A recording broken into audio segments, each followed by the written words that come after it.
The advice and opinions expressed by the host of Autism Live and her guests are meant solely as suggestion and should not be in any way construed as child-specific advice. The Center for Autism and Related Disorders advises working with a board-certified behavior analyst who has experience with autism before starting any intensive behavioral intervention. Any choices you make in determining your child's treatment are completely at your own discretion.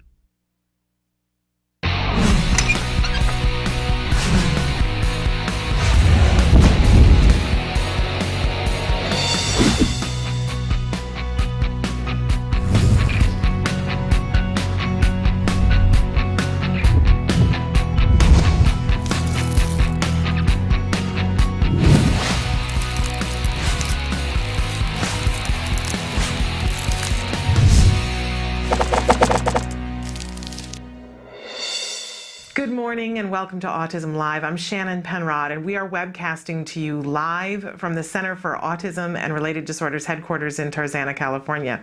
It is Monday and it is August 20th. And I want to say to you guys, what's new? I haven't seen you guys in a couple of days. We were off on Thursday and Friday because we were changing things here in the studio. And as I say, what's new, I just want to tell you that everything around me is new and different. So I'm adjusting and it all feels a little bit weird. And I was just thinking about the kinds of conversations that we start to have with our children when they get a little bit older. A lot of you just sent your child back to school and things are different, right? They go to a different classroom and there's a different teacher and the lunch period is at a different time. And sometimes the pickup gate is different or the time that you pick them up is different. And it can be anxiety causing. I was sitting here a few minutes ago and I was like, I don't know where anything is. I would say, when you move into a new house and there's always that period of time when you're reaching for the light switch in the dark room and you can't find the light switch. And finally you feel like it's home when you can reach for the light switch and know exactly where it is. Well, I don't know where my light switches are today. So I was having just a little bit of that anxiety that we get. And I just was reminding myself, like we do our children, it's just different. And I'm having anxiety because it's just different and it's going to be okay. So I was just thinking about that. And it's Monday. And on Monday, we do talk about stress and we've got some tips about that. But one of the things that we do for stress and for anxiety is self-talk. Having that conversation, acknowledging what's happening here, not letting it turn into something that it's not. This is not something where we need to call paramedics, right? My stuff is moved around. I can get through this. But having a little appreciation for what it's like as a child, because for a child, they don't have as many words to be able to say or as much experience to say this is going to be okay and I'll get used to the fact that things are different. And going off to school every year in the beginning can have some anxiety attached to it. So we'll talk about that a little bit throughout the day. Of course, as I said, we're here live for the next 3 hours and we're always talking about how we can be more effective, more efficient working with our children on the autism spectrum. Whether you're a parent, a teacher, a practitioner, I know that that's something very near and dear to your heart as it is to mine. If you watch the show at all, you know that I am not an expert in autism. I'm not an expert in ABA. I'm not a dietitian or a lawyer or any of those wonderful things that some of you might be, but I am the parent of a son on the autism spectrum. He was diagnosed at 2.5 and he's now 9, just started 4th grade the other day. And I am also a former teacher, used to teach college, and then for 3 years or so, I was in the classroom teaching junior high and high school. So I have an appreciation for the other side of the table in terms of teachers as well and what those challenges are. But first and foremost, of all the things that I am a mom. And I say that, and there is that little asterisk. I'm an autism mom, but I'm a mom first and foremost, and an autism mom in the mix of that. And I am here to help you in any way that I can to find the answers to the questions that you're asking, or to help you define what your questions are, and help you to get access to experts who can give you the answers or give you the questions, right? Because sometimes you don't even know which question to ask. I know I certainly experienced that. I experienced it early on in this journey, and from time to time, I still experience. I don't even know what to ask, right? A lot of that we're going to be talking about today because a lot happened in the last week that is of interest, I think, to most of us. There's a lot going on in terms of insurance because let's be realistic about this. Funding this journey is one of the hardest things, right? It shouldn't have to be. And I think that that doubly makes it hard because you would think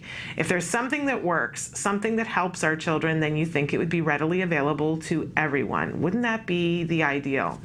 And we're working in that direction. We are not there yet. We are not there. But for a lot of people, things are changing and changing rapidly, and that just becomes more information that we have to have so that we can be the most efficient, most effective person that we can be on that team, helping the child reach their full potential. Now, I mentioned, wouldn't it be great if there was something that was useful and helpful in creating progress for all of our kids? That part of this puzzle we do have answered.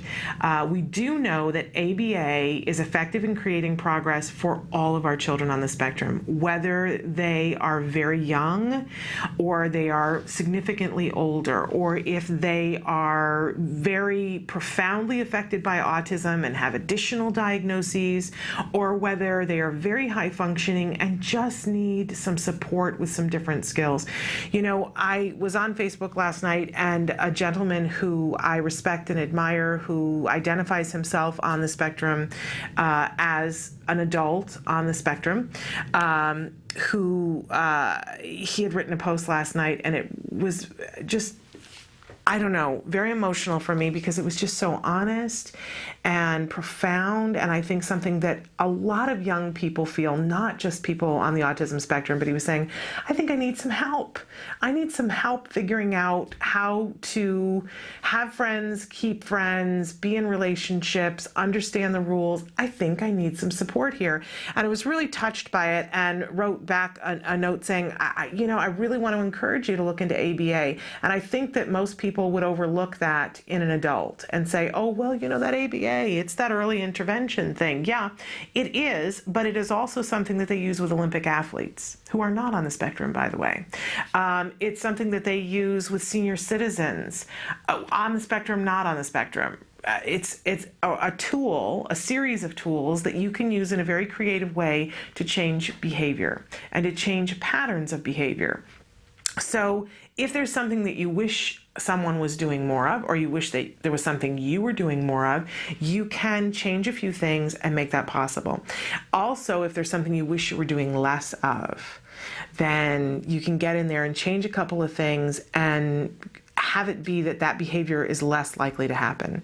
So it's for everyone. I want to encourage you to listen to the tools that we present here and that our experts present here and decide what works for you and apply these tools in creative ways to your life, to your relationships, and to your individual child on the autism spectrum, because we do know science has shown us it's effective with all of our kids, and that's a wonderful thing.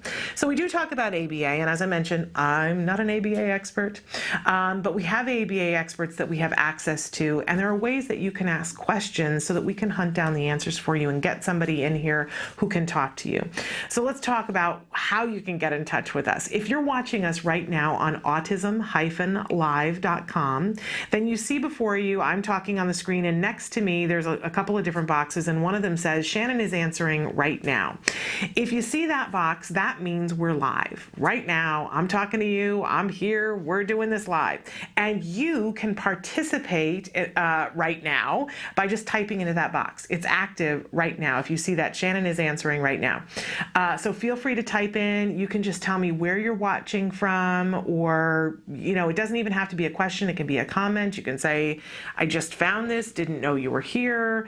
Whatever it is that you want to write, type it into the box. And then we can have a conversation in live time, and I can start to find the answers to the questions that you need. Now, if you're watching us on autism-live.com and it says rebroadcast there, then you're watching a show that has happened either earlier today or in the recent past. If you want to ask a question, you still can, and there is our email address for you on the screen. So you can ask a question via email. We will answer it as soon as we're back in the office. We'll often refer it to an expert and have them answer it. Sometimes it takes a day or two, but it is a free free service that you can ask your questions, right? There's no cost for it, and we will help to hook you up with the answer that you need. Email's not the only way you can get a hold of us, though. You can phone into the show. If you'd like to call into the live show, you and I can be having a conversation right here in the studio live. It's very exciting to do that, so feel free to call in. If you're shy and you don't want to be on the air, or it's after hours and we're not live anymore, you can call in and either speak to another person during business hours, or you can call after business hours, leave a message, and we will get back to you as soon as we're back in the studio. We look forward to talking to you in that way. Hey, you can also Skype with us too. If you have Skype on your computer and you want to call into the live show and you have a camera on your computer and would like to be seen, you can. If you don't have a camera on your computer, that's okay. We'll Skype you in audio only. We've done that many times with people, and we can Skype internationally. So feel free to Skype with us. I also want to mention to you that we are on Facebook. There's a new Facebook page, Autism Live. You can go there, and while you're there, tootle around, take a look at some things. We've got some interesting information that's there for you, some clips of things that we've done, and we're going to start posting more and more stuff that we think will be of interest to you. I'm very excited about that. And while you're there, if you'd give us a like, we really appreciate that. So that's Autism Live on Facebook, and you can also tweet with us. We enjoy communicating with you via Twitter, and there is our Twitter, which is Autism Live Show on Twitter. So all of those ways you can get a hold of us, but you can watch us in many different ways, not just on autism-live.com. In fact, you can be watching us on blip.tv. Now this is ideal. All of these ways are ideal if you want to go back and watch a show that you missed and you want to look up a specific, or if you're watching today and you go, you know what, I like this, but Shannon's talking about challenging behavior today, and I really need to know about healthy eating for my child. I really want to know about what kinds of things, because I know it's lunchtime. We're going to talk about that today and tomorrow, in fact. Lunchtime, packing that lunch for school, and you go, I have to know more about what I'm doing in terms of that. You can go to blip.tv, search a topic like toileting or food or diet, and take a look at all the previous shows and experts that we've had weigh in on feeding issues, say, for instance. So you can do that on blip.tv, but you can also do that on our YouTube channel. So check us out on YouTube. And by the way, you can be leaving comments there for the individual videos that you see, and you can search back for months to be able to see shows that you've missed along the way, because we've had some pretty incredible people in the studio, and we've done some remote interviews as well. Some amazing experts, some really uplifting parents, and we've had a couple of celebrities too, I'll be honest with you. So if you've missed those, you can go back and search those on YouTube. We are also a free download on iTunes. You can get picture and sound on iTunes, free download. All of these ways that we are available are free, by the way. And we are also shown on Ustream. So lots of different ways that you can watch us. If there is a medium in which you would like to see Autism Live and be able to download it, please let us know if we are not currently participating in it, because it may be that we just simply don't know about it. So hook us up. Give us the information. We count on you. I know that you guys know things that I have no idea. None whatsoever. And I know you might be second guessing yourself and saying, oh, I'm fairly new to this autism journey. I don't have anything to add to the conversation. You would be shocked at what you already know. Because remember that there's a parent out there who hasn't yet identified that their child has autism. If you're here, you're either in the process of identifying it, or you already have identified it. So you are that much further along the path than the person who hasn't even identified it yet and is saying to themselves, I don't understand what's happening with my child. You are a wealth of information, and you're someone that other people can look up to because you have gotten quite far. If you're here with us, you're clipping along, truly. Okay, so one of the things that we like to do to help everybody out in the morning is something I call jargon of the day. This is the time of day when we make friends with all those wild and crazy terms that people use when referring to our children, either in a school setting or in a clinic setting, or you're in the doctor's office and they're talking to you about autism, autism and you just want to rip your hair out because they're speaking a foreign language. This is the jargon that surrounds autism. And I don't know about you, but in the beginning, I was really resentful about it. I said, really, seriously, I got to deal with all the other things I got to deal with, and I have to deal with all the misconceptions of the public and my family and friends who are well-meaning but don't get it, right? I got to deal with all that. I got to deal with my emotional and my husband's emotional and my son's emotional. And on top of that, you want me to learn a new language? Seriously? Really? And I was really, really resentful about it. And I would go to meetings, and when I had an opportunity to go to a conference, I would sit there and go, why? Could you just speak in a way that the rest of us could understand? Because we did not go to school to get our PhD in psychology or autism. Or did you know you can get a PhD in autism now? I think maybe it's a master's degree that you can get in autism. There really is a master's degree in autism. I know you're probably feeling like we've all kind of participated in that. We kind of have. But in any case, it is important to make friends with the jargon. It does help you to be a more efficient, more effective member of the team. It doesn't have to be painful. Just like we teach our children, if we take it in little small bites, small morsels, how to eat the elephant, one bite at a time, then we can make it more rewarding. We know that principle number one in ABA is that in order for anything to be maintained, we have to make it reinforcing. For me personally, I like to make fun of the jargon and especially the definitions of it, but that helps me to learn it. If that isn't what works for you, let's find something else that works for you, that every time you learn and use a jargon term correctly, that you give yourself some sort of reward. But we got to start somewhere. So we always give you the actual definition, and then we give you a very watered down, user-friendly definition that will hopefully help you to access what these terms mean so that you can apply them to your child, because they are important. Okay, so today's jargon term is extinction burst. You may have heard us use this before, and certainly if we've had experts in the past come in, they will use this term a lot. And this is one of those really, I think, life and death terms that a parent needs to know and understand, because if you're in the middle of an extinction burst and you don't know what it is, oh my goodness, it is like being in the middle, not the eye, but the middle of a whirlwind, and you think you're not going to be able to make it. So it's really important to understand what, I'm dropping things here, what an extinction burst is. So let's take a look at what the actual definition is. An increase in the frequency of responding when an extinction procedure is initially implemented. My favorite thing about jargon definitions is that they always include the jargon term in the definition. So if you don't know what an extinction burst is, then how are you going to know what an extinction procedure is? Right? I just like to make fun of it. Okay, but it's really important that we do understand this. So let's look at our actual working definition. A temporary spike or increase in problem behavior that occurs when the behavior source of reinforcement is initially removed or discontinued, i.e. the behavior gets worse before it gets better. Okay, so here's the deal. We're looking at a behavior, right? And we see that, Johnny is throwing tantrums, and we're going to be talking about challenging behavior a lot today. So Johnny's throwing a tantrum. Somebody comes in and does a functional behavior assessment and tries to figure out, because Johnny's throwing tantrums on a regular basis, and mom and dad have taken data on it. They just have written down, we talk about this all the time. We're going to talk about it a lot today, putting things into 3 columns. The behavior is the middle. This is the ABCs of behavior.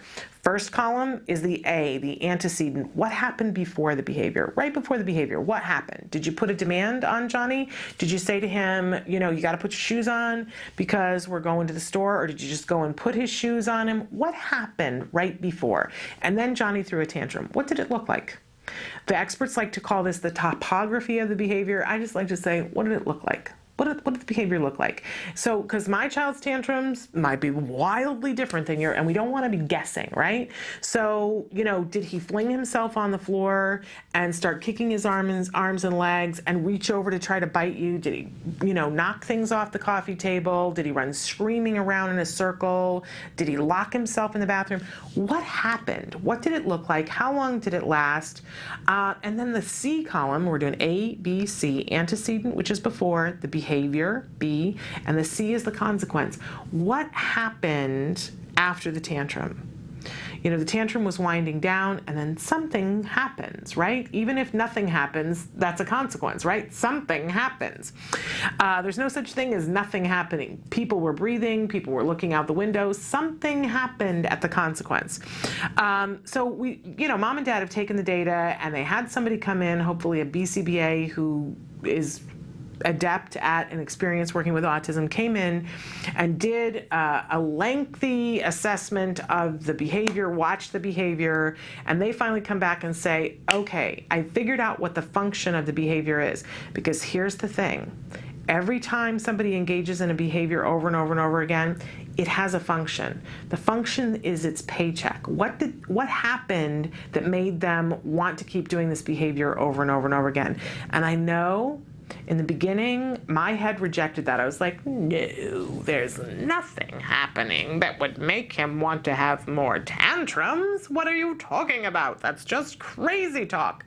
And then I got to see it, and I went, oh my goodness. Oh my goodness. No wonder why he's doing this, because on a certain level, it's working for him.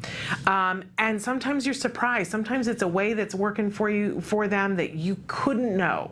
So no judgments, but this is how we figure out how to change these behaviors. Okay, so they look at it and they go, well, Johnny is throwing tantrums because after he throws the tantrum, when it's all over and he settles back down, he gets to sit down with mom in the rocking chair and have cookies, and she reads a book to him. Because mom's like, it's time to calm down, right? This is not like something out of the realm of possibility. I myself have been guilty of this. Let's just calm down, and we'll sit in the rocking chair and have a cookie and have some lemonade, and we'll just rock and read a book, right? And the child doesn't have a way of asking for all that, and other stuff was going on, so that was the consequence. They got the book. And so the expert has looked at this and said the function of the behavior here is that the child wanted attention, and the child got attention. So we are going to stop giving attention to tantrums. And you go, what? Seriously? That means putting it on extinction. When you cut off the supply of pay to the behavior, and in this instance that we're talking about, this mythical instance, we're saying that the paycheck for the child was attention. And it could be a lot of other things, right? But in this particular instance, the expert looked at it and said, nope, this is fed by attention. Okay, so we're going to cut off the paycheck. No more paychecks for tantruming. And you go, okay, this is going to be really interesting. But what happens is, you might see a temporary, the tantrum isn't happening as much, and then all of a sudden you get more tantrums than you had to begin with. That is the extinction burst. Because what we know, and this isn't just children with autism, this is all of us, if a behavior has worked and worked and worked and worked, and we've gotten paid for the behavior, and then suddenly we don't get paid, we still show up at the job again. Because it worked for a while and maybe we did something wrong, so we're going to show up at the job again and see if we get a paycheck. And when we don't get a paycheck for the job, we're going to try extra hard. We're going to stay 10 hours at the job instead of 8 hours because it used to work. That's an extinction burst. So Johnny's going to throw the tantrum, and he's going to throw a bigger tantrum, and he's going to throw it longer, and he's going to throw it more often for a couple of days. And then when he doesn't get the paycheck, Johnny's going to go, you know what? This doesn't work. And he's going to try something else. This is all of our kids. This is not just high-functioning kids at all. This is all of our kids. This has been charted. They will sometimes engage in an extinction burst. Now, I'll tell you what the danger is here. You say, you're working with your BCBA, you're working with your team of people, whoever that is, whether it's your family or your family and some volunteers or an ABA team. You're working with a team, and you've said, okay, we're going to put this behavior on extinction. We're going to stop giving it its food supply. So if it's attention, we're going to stop giving attention to the behavior. Now, that doesn't mean you ignore the child, right? It means you ignore the behavior. So Johnny throws the tantrum, you're still in the room with him, but you busy yourself with other stuff. You start dusting, you move stuff out of the way so that he can't harm himself or harm anybody else. But you're very much aware of where Johnny is, planned ignoring, right? But you're not leaving the room and ignoring the child. You're still very much aware so that if anything starts to happen that's danger causing, you can immediately intervene, but you're not talking to the child, you're not making eye contact with the child, you're not trying to soothe them, you're waiting until they calm down for at least a 10-second count before you talk to them and make eye contact with them. Because it just cuts off the supply. So you've done that as a parent and you go, okay, this is really hard work to be in a position of ignoring bad behavior. It's so much harder than addressing it, right? But you've done the hard work and the child comes down and you go, oh my gosh, this stuff works, right? And then you get to the next day and the child starts the tantrum and you're doing the planned ignoring and you're a little bit more confident about it and you go, I can do this because I did it yesterday. And the tantrum goes on and you start to second guess yourself and you start to say to yourself, wait a second, I'm not doing this right. Something's wrong. I've got to calm them down. And so you intervene, or you wait till the next day and you intervene. If you give in during an extinction burst, it means that the child has now realized, okay, next time I got to work that much harder. I have to throw a bigger tantrum before I get their attention. It really is one of those things where I think you need to call in reinforcements, and even if you have to post something on the wall and say, I am not giving attention to this behavior or whatever the extinction procedure is, to remind yourself. I've written it on my hand before, and I will stand there and look at my hand and go, I'm not participating, because as soon as you break through the extinction burst, that's when that behavior goes away. But if you give in the extinction burst, this is why I say it's so important that you understand what it is. Because if you give in the middle of an extinction burst, you've got that much harder to work the next time you have to come back and do the extinction procedure. Nobody wants that.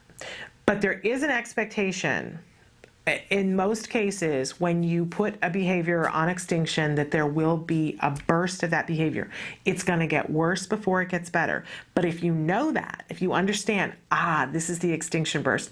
After a while of dealing with this, I would sit there and say to myself, oh, thank goodness. This horrible behavior right now is the beginning of the end of this behavior. This is the extinction burst. I was planning on it. This is it. After I ride this out, I'm not going to have this behavior in my house anymore. And that was the truth. But the first couple of times I was like, I need to do something. I can't go on like this. And it was very emotional. So hang in there for that extinction burst. Have your plan, be ready for it, and know, and calm yourself and know this is what this is. It's documented. I'm going to make sure that everybody's safe. I'm going to stay present, but I don't have to emotionally freak out and think this is the rest of my life, because it isn't. So that's the extinction burst, and that's why it's so very important.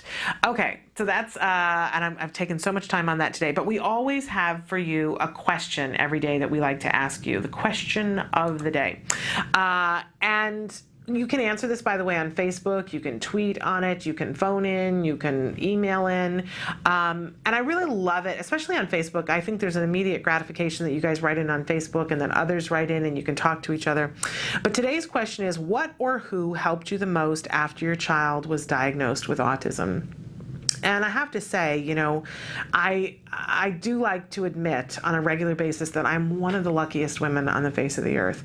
I had so many people who were so helpful. That is not to say that there weren't people who were really not helpful. There were those too. But thank goodness the really helpful people far outweighed. I was mentioning last week that when we went to start our parent training for ABA, there was a really good friend. We had to find somebody who could watch my child for 16 hours and was willing to take on the biting and the kicking and the head banging, and somebody that I could feel comfortable leaving our child with, which was a very small list of people, right? And I had one friend who had just moved to this coast and who said, I haven't started working yet.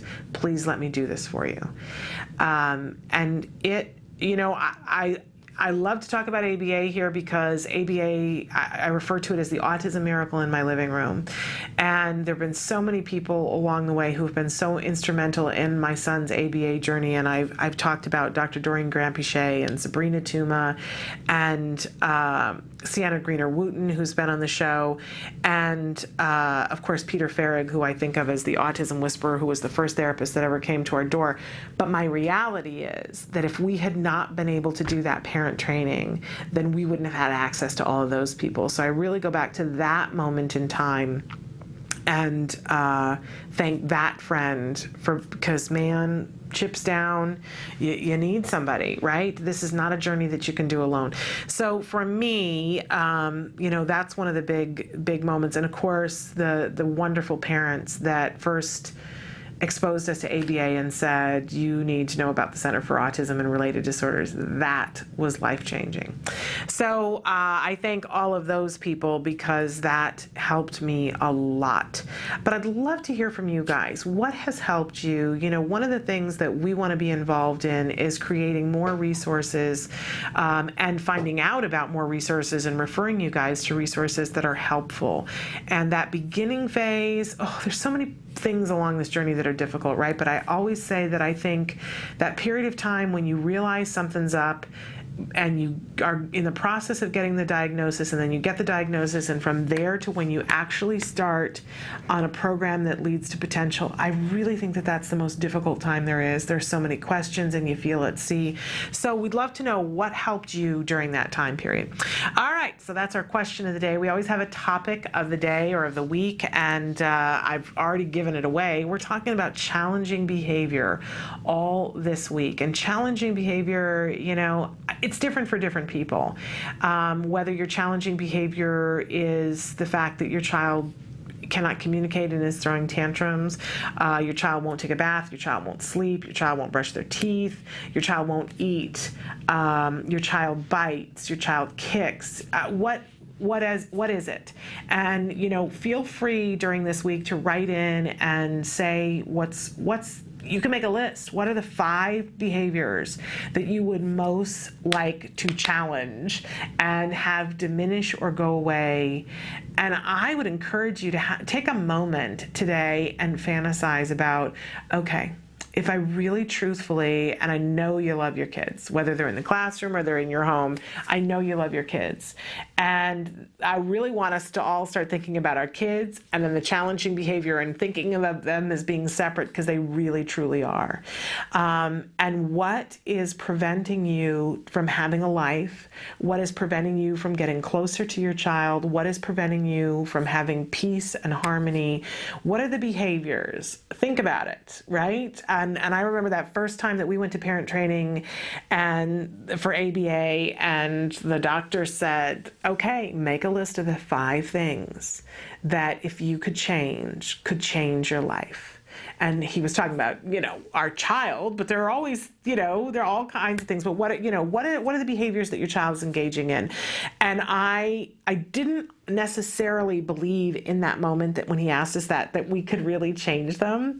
But I remember feeling the peace of, well, what if we could? What if we could? And it was like winning the lottery, And I remember I was sitting there with my husband and I was like, okay, let's find the 5. Like, I was so serious about it because I thought, man, I've got somebody's attention for a couple of minutes who's going to try to help me. And if he thinks he can change any of these things, boy, I'm writing down some big stuff. And the biggest thing for us at that moment in time was that we could not get our child to sleep before 2 or 3 in the morning, and you had to drive him around endlessly in the car for like an hour before he would go to sleep. And I literally was at the point where I was going to have to be hospitalized. I was so tired I couldn't see straight. I was, when you get that tired, bad. And I was afraid that we would take turns. We would tag team, and I was afraid I was going to get into an accident, that I was going to fall asleep in the car. Oh my goodness. We had that taken care of in a week, by the way. Amazing. And then we started on other things, which were probably more important, but in the long run, I couldn't even tackle the other things until I got some sleep. So think about it. Think about what would you change and write into us, because then we'll do spots on those specific behaviors and different interventions. All of our kids are different, right? There is no magic, step A, step B, step C, step D with challenging behaviors. But there are tools, and we can tell you what the tools are so that you can apply them in a really creative way. All right, so we're talking about challenging behavior this week, and to that end, some of the different, I'm on the wrong mouse here. Some of the different things, my new setup. that we're going to be talking about today. It's Monday, so we are going to talk about a language tip. We are going to talk about success at school because we know that a lot of you are returning to school, whether you're homeschooling or going to a facility that's a mile away where you're dropping your children off, picking them up later on in the day. You want to create an environment in which you can have success at school. So we're going to talk a little bit about that. And of course, on Mondays, we always try to give you a funding tip because we know that that is a part of this journey. And Monday is the day when we talk about stress. So we're going to take a short break. We're going to come back and talk about relieving stress. Stick with us. Currently in the United States, 1 in 88 children is affected by autism. 1 in 88 means something different when your child is the one. Recovery is possible. Hi, I'm Shannon Penrod, host of Autism Live, an online show about autism broadcast by CARD, the Center for Autism and Related Disorders. I'm also the mother of a child with autism, my beautiful son, Jem. You know our old joke, guess what? Chicken butt. Chicken butt. So we're going to take the chickens. But things weren't always so easy. I remember when Jem was first diagnosed with autism. I used to lay awake at night in bed and pray for someone or something that could help us to get our child back. My prayers were answered by Dr. Doreen Granpichet and the Center for Autism and Related Disorders. CARD treats autism and other related disorders using the principles of ABA, Applied Behavior Analysis, which is the only scientifically proven effective treatment for autism. It is also recommended by the American Academy of Pediatrics and the U.S. Surgeon General. About a year after we started treatment with CARD, we were able to see tremendous improvement, and we got our child back.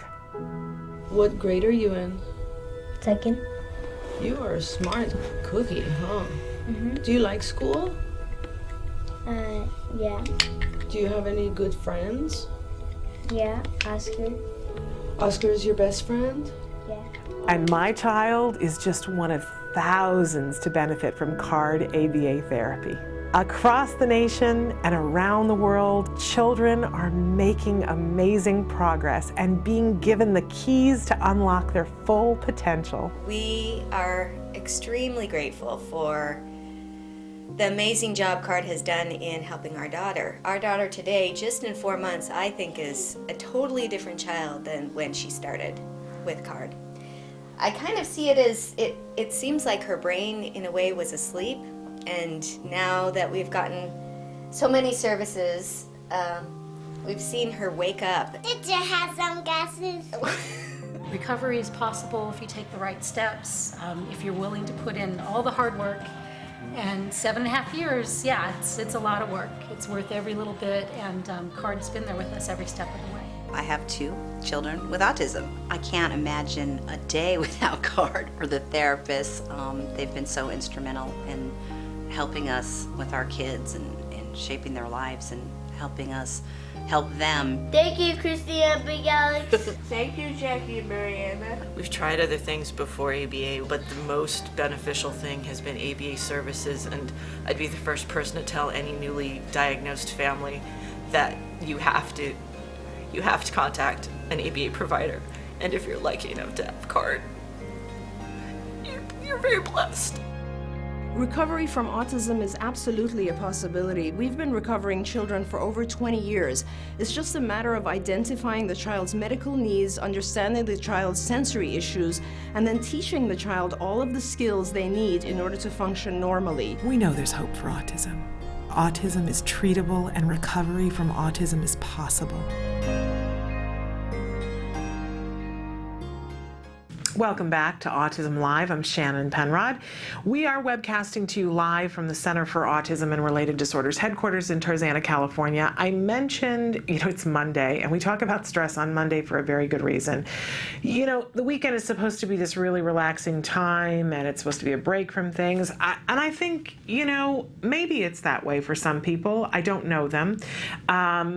Maybe it's just that it isn't that way, and that's just something we've been led to believe on television Or maybe it's an autism family thing. I don't know. But I think a lot of times the weekend can be a very stressful thing when you have a child on the spectrum. It's a time when, Monday through Friday, we've gotten into a rhythm, right? And there's an expectation of this happens, then this happens.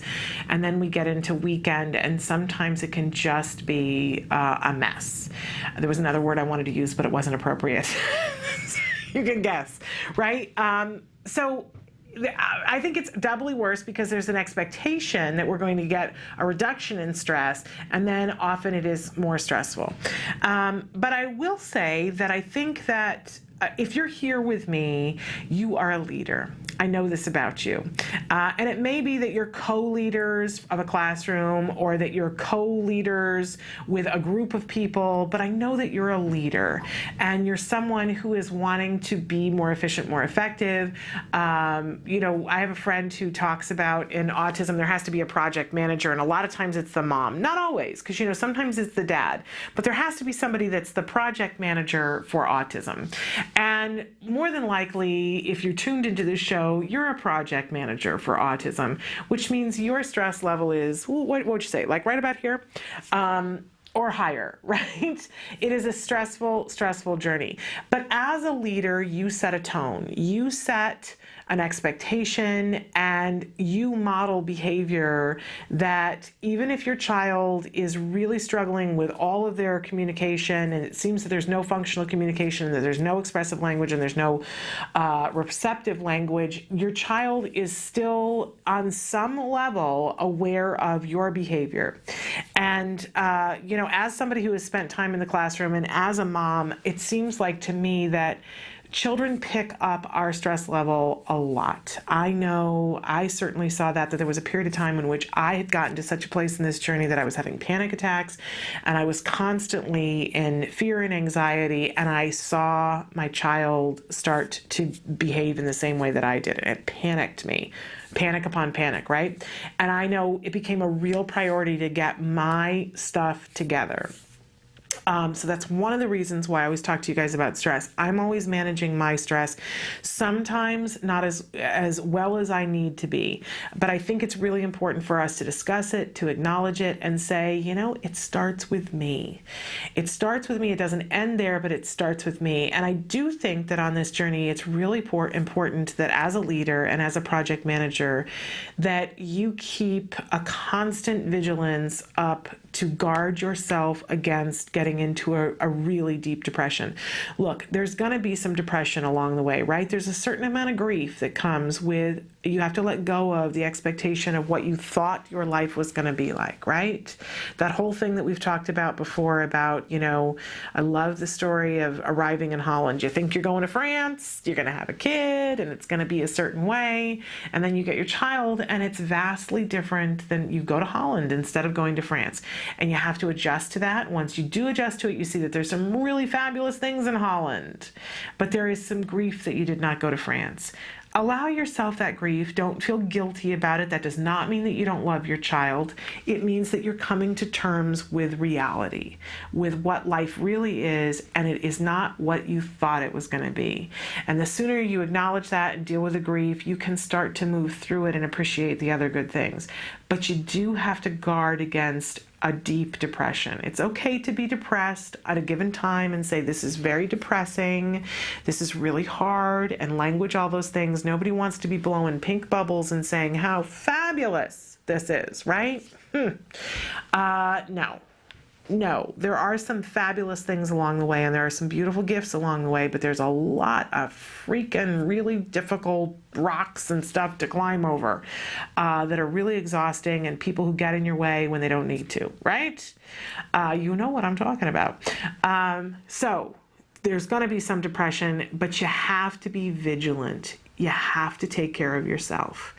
And if it helps you, because I know you think, no, I got to take care of my family, I got to take care of my child. Think about being on the airplane, right? They say put the oxygen mask on yourself first, right? And even if it helps you to think about it and get over the guilt of that, to say, and in doing so, I'm going to model this behavior for my child because my child's going to have some grief and my child is going to have some depression. It's very unlikely to think that they wouldn't at some point. So how are you going to help yourself to be vigilant against depression? Well, one of the things that I think is really important is that you find something and some time to take for yourself to do something that's really reinforcing for you. I know I could just feel the stress ratchet up because you're like, I have no time. I totally get it. Been there, done that. I understand where you're coming from. But you're going to have to find, even if it's 2 minutes a day. That moment, we've talked about this before, where you latch your child into the car seat and hopefully you've got a 5-point harness so that they're safe and you're getting into your seat belt and you sit and you're starting the car and you just take a minute there. You just take a minute to have 3 breaths, right? You can find 3 minutes. I love, when my son was diagnosed and people would talk about, oh, well, just take a really long shower or a bath. And I was like, oh, you just don't understand. I have to schedule that. Where's my child when I'm taking a long shower? There are other people who go, oh, well, I just put my child in the living room and I set them up with some toys and I go take a really nice long shower. Lovely. That wasn't my life. So please know that I do get it. But I also think it's important to at least maintain a list, even if you don't have time right now, to maintain a list and think from time to time about the things that you want to do when you get a couple of minutes. A list of hobbies or places that you want to go, or a bucket list or something, things that you're going to do when you get the time. Because what happens is so much of your life is given over as the project manager to autism. And, right now it's this, and then a couple of minutes later it's this, and then there's this paperwork to be done. And if you don't, after a while, you forget what excites you. It's possible. It is possible. Don't let that happen to you. Make lists about the things that I'll tell you what I love is Pinterest. Because Pinterest, you can take a couple of minutes and you can go online and look at a couple of really beautiful pictures of different things and say, I like this pin. It's almost like creating a vision board for yourself, things that you love, and you can put the pin there. You don't have to clean up afterwards, but it reminds you, I am a person. I'm a person who cares deeply about my child, but I also appreciate beautiful things, and I love this and I love that. And yes, there are things that I was passionate about before I had my child. And even a couple of minutes on Pinterest to remind yourself, I'm somebody who has always loved mason jars. I don't know why. It's like an illness. But I love mason jars. And a couple of months ago when I discovered Pinterest, and I had given away a lot of my, I have old antique blue canning jars, and I'd given away a lot of them when my son was diagnosed. I was like, why do I have all these jars? But I kept a few, and I started looking at these pins on Pinterest and going, oh, look at all the beautiful things you can do with a ball jar.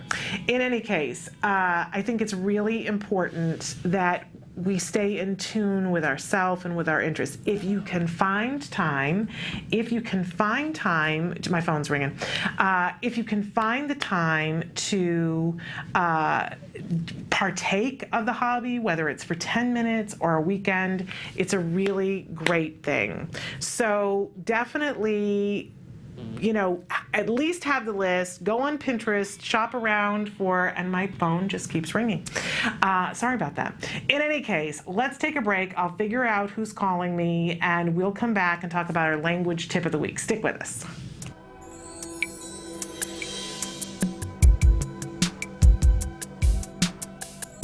My name is Vince Redman, and I'm one of the regional directors for the Center for Autism and Related Disorders.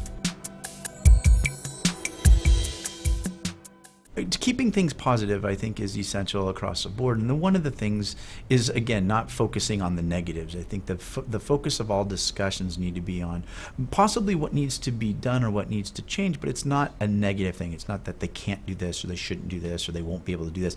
It needs to be, well, he can do this, so let's make it better so he can do this. Or he can do this, but he wants, we need to get him to do this so then he can he can have more friends or he can talk more.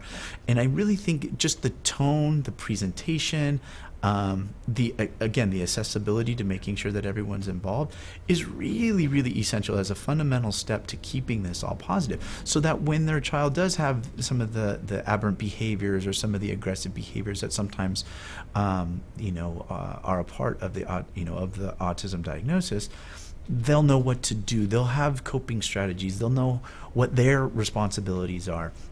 They'll know how to make it better, and they'll also know that this is just part of it, and there's nothing wrong. This is what we need to do, and when it's done, then you can go back and play with your brother and sister, or you go back to doing whatever. So again, making them a part of it, keeping it very positive in the way we present it. Even some basic early education. There's many, many really good children's books about having siblings that are different, either it be with autism or it be in a wheelchair, or it be even step brothers and sisters that might be of a different ethnicity or a different race, that really integrate in to embrace the differences between each, and to be proud of it, and it's family regardless of any differences between them. So I think some of those early reads would be important as well.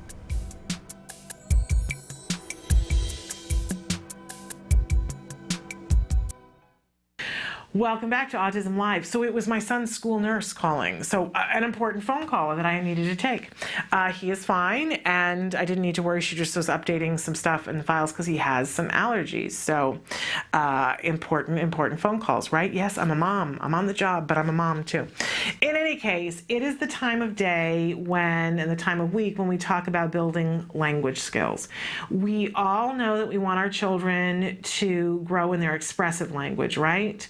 But there's an important part of this that I think sometimes parents especially, I was a teacher, but I never taught the early age groups except to do like a workshop-y kind of thing. I never, was in that kind of a classroom long period of time. And so language development and early education were a little bit of a cloudy mystery to me.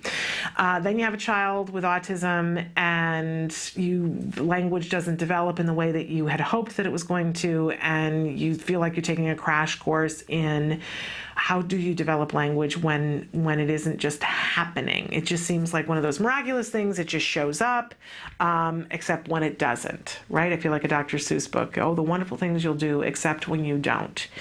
And with our kids on the spectrum, sometimes it just doesn't. That doesn't mean we can't get there. In a lot of cases, in most cases, we will get to spoken language with children. Not all of them. Yeah, I know.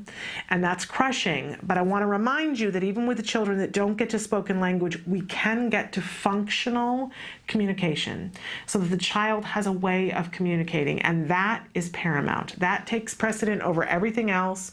And all last week we were talking about functional communication.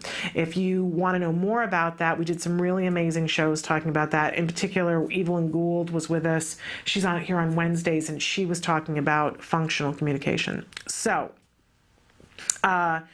something to really focus and hone in on.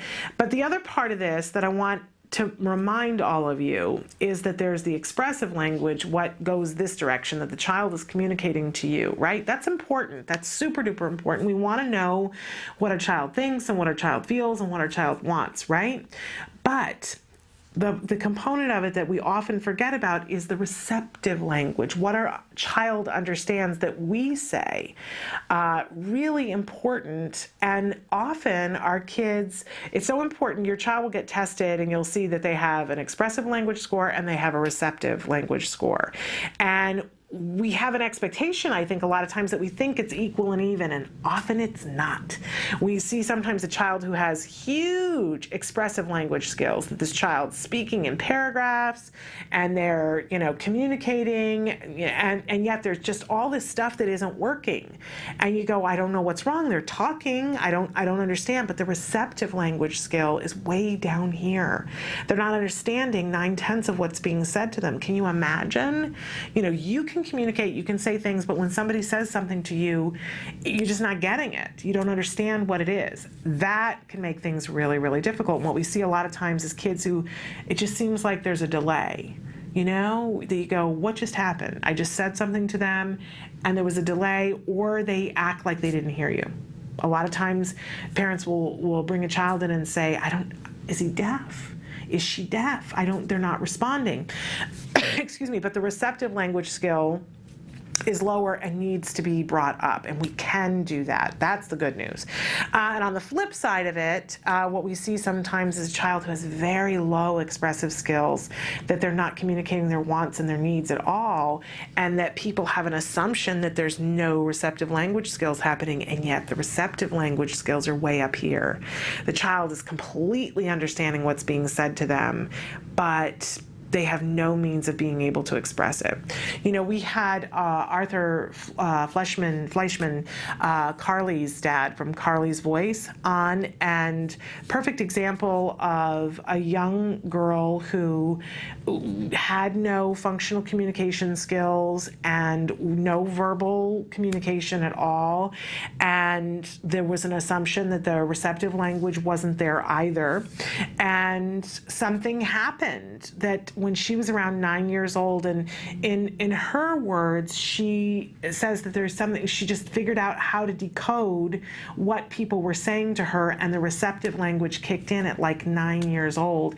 And at that point, she was able to gain functional communication skills, and she now types, has her own blog. You can friend her on Facebook and read the things that she writes. She's a teenager and has an amazing life ahead of her, but her receptive skills weren't there either, but something happened and she was able to figure out in her hearing and start to decode what people were saying to her receptively at around 9 years of age. So a really important component, this receptive language skill. And one of the things that we talk about in terms of how can we help our child to learn receptive skills, and one of the biggest one is by editing the pure amount that we say. Can you imagine how hard this is for me? This is like the hardest thing in the world for me. You ask me to say something in as short of a sentence, and I'm going to say it it'd take me 37 minutes to say it. Really, really difficult. But if you stop and think about how anybody acquires language, right? And I love the example Evelyn Gould came in and used in the studio a couple of months ago. She said, if I went to Russia and there was a woman who was standing there and saying to me, she's talking in Russian and I have no Russian language skills at all, but I put myself in an immersive situation and it would behoove me to learn it, but she's talking in Russian and I have no idea what she's saying. But if she stops saying as much and picks a couple of words to really emphasize and points to things, I'm going to start to pick up those couple of words. It's going to take me a couple of trials, but I'm going to be really in tune to words that help me to negotiate my world, right? To be able to understand them. And I love, we're not going to show it today, but we have a TED Talk. We are going to show a different TED Talk today, but we have a TED Talk where we show the birth of a word that a gentleman who is a scientist and his wife, I believe, is a scientist as well. They had their first child, and as part of an experiment that they had gotten funding for, they rigged up their entire house and agreed for these cameras to be all over their house to catch every single moment of this child from the minute he walked in the door, I think, until he was 5 years old. And then they condensed and cut out things, and they took one word, the word water, and showed every single time that a parent or a caregiver said water to this child, and then recorded every time that he did approximations and showed the locations of them. And one of the things that they show in the TED Talk is they were teaching the word water, and the child initially was saying gaga baga baga waga badiga wa wa, and eventually over time he starts to say wah wah wah wah water wah water water water, but it's not this like clear, we go from waga to gaga to wah wah to wah, like it goes up and down, right? And this is with a completely typical child. But the thing that was particularly fascinating to me is that they showed in the house where water was most said to the child. And of course, it makes great sense that it was most said in the places where water occurs. That by the kitchen sink, water was said a lot, and by the bathtub and by the bathroom sink, water was said more often. And it makes sense that if we're teaching our child receptive language, if we are by the thing that we are talking about and use as few words as possible, our child is going to have more success at picking up those terms and understanding what they mean.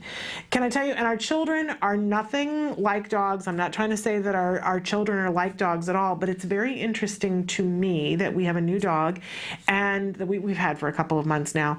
And when we first got her, she was a rescue, and I would say things to her and there was no appreciation, there was no understanding whatsoever. She's a dog, right? How much is she going to understand? But it's very interesting to me that there are certain words that I say now that she seems to understand that there is a pattern. When I say out, that means go stand by the door, right? But if I stand there and say, well, would you like to go out? We can go out, we can do and while we're walking around the neighborhood, she wouldn't have gotten that term, but now she hears out and she knows what it means. And I just have been reminded of this too, that if I use less words, she will be able to understand that there is a pattern more often. Now there's a much higher thing that we're trying to get to with our children, but it's still a pattern. It is still a pattern, and we give our children a real leg up when we put fewer words in the sentence. So if I want the child to, I want to teach them the word open, and I'm sitting there with a box that's got toys in it, and I'm knocking on the box and I'm not saying anything, but then I open it up and I say open, and then I close it, and that's the only word I say, it's going to take me a lot less time to teach the word open to this child than if I'm, closing the door and doing different things with my hair and saying, do you want to open it? There are a lot more words in that sentence. So streamline it, edit. Don't be like me. Don't say more than you need to. Say as few words as possible so that you're optimizing how many words they have to decode. You're making it a smaller pool for them to pick from to see the recurring pattern and to be able to get the term. Build a receptive language. It's a beautiful, beautiful thing. All right, it's time. It's that time of the week when we introduce a new A word to you. We are going back to the beginning of the A word, and last week we showed you the very first episode, and I believe in this episode they are getting ready to start ABA therapy, and I love this series. You can watch the entire series on YouTube. We had just caught up to where they were, so now I want to go back to the beginning. And for those of you who are just starting out on this journey, I think there's a lot that you can relate to. I love that we get to see the emotional experience of the parents. So take a look. This is the A word.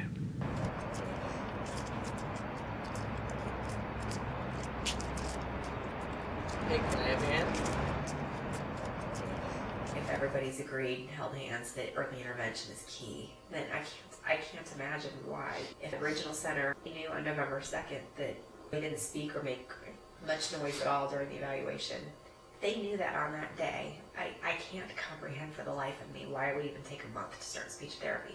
That doesn't make any sense to me. The waiting's hard. The waiting's really hard. We read things about how the brain is so much more malleable the younger they are. Every day that ticks by just seems like a waste of time. You go on the websites and you read all these things, and there's kind of a club, I think, of moms who call themselves autism warriors. And I hated that word when I first read it. I hated it. I still do. Because I don't, there's a lot of things I wanted to fight for, but I didn't really have to fight for autism. Yeah. It's okay, man. We're lucky in that he sprints to mom. Okay, this is how my son reacts to me coming home. Oh, Jack Riley. Hi! Mommy's home! Mommy's home! Hello! When he sprints to me when I get home, and he kisses you and hugs you. Where's my son? One of the first people that I told when we got the diagnosis was a good friend of mine who knew somebody who had an adopted son who has autism. I had not only fought the fight, I mean, talk about autism warrior, this woman founded a whole foundation and was extremely active and extremely knowledgeable, and my friend put me on the phone with her. She was the one who turned me on to both ABA and to CARD, and to tell me how valuable it was, and we're very grateful for it, because we realized that had we not been given information, we never would have known. The regional center would not have recommended that for us. So it required us to really push to get what we wanted. And I didn't know even until I asked the question if I had a choice. I thought this was great advice. Don't ever feel that you're at the mercy of the regional center because they're paying for your services. She told me, you're paying for your services. They're using tax money to do this, and you've paid taxes. Intake at CARD was actually a much more pleasant experience than the regional center evaluation. I think in part because we've been through it once and it wasn't as scary for us. It was a good experience for us because we felt like our son was himself. He had all the same things going on as far as autism is concerned, but he was still bright and happy and affectionate. I felt like he showed them both his good sides and the sides that he needs to work on. So for us, it felt good because we felt like at least people were seeing what we see. I felt maybe for the first time that they got it, that it's like, okay, he is this way, this is what he's got going on, but we can make this better. At first, it was exhausting to think that every single thing was a teaching moment, that every single thing that he did, and I know that, I would say something to him and he'd be like, really? Can we just feed him? Can we just feed him dinner and we don't have to worry about it? But now even that's not as exhausting because it's sort of starting to become more natural for us, so that it doesn't feel as awful. But I remember feeling guilty just for being with him all day, and then, just sort of sneak the TV on to Sports Center in the afternoon, and he's playing with his Legos, and I just back up and lean against the sofa with him between my feet, but I wasn't really watching him. I would just try to watch Sports Center for a few minutes, and then I'd always feel guilty and try to get over that. So no more guilt. I think we're teammates. That's the best thing. Is I feel like she's on my side, I'm on her side. We sort of, we've been lucky that my weak moments are his strong moments. Well, on a personal note, is the camera still on? It is. On a personal note, I would be lost. She really dove in, and I mean, I've Googled autism, and I still don't understand it until she explained it to me. Which is scary because I don't really understand it. Well, that's the point, but she dives to the next step, and I'm just starting to understand the last step, and she's trying to explain the next step. And I told her last night I would be lost if she wasn't doing that, because I wouldn't, I don't think I could. Sometimes I'm reading these things and it just floats over me because I go numb again reading about it. Well, I think in fairness, I think one person in each family has to take that role, because I don't think you can both drive. I think there's always somebody in every family who just takes that role. Yeah. If somebody takes charge, take a back seat. That's the moral of that. It's not that too.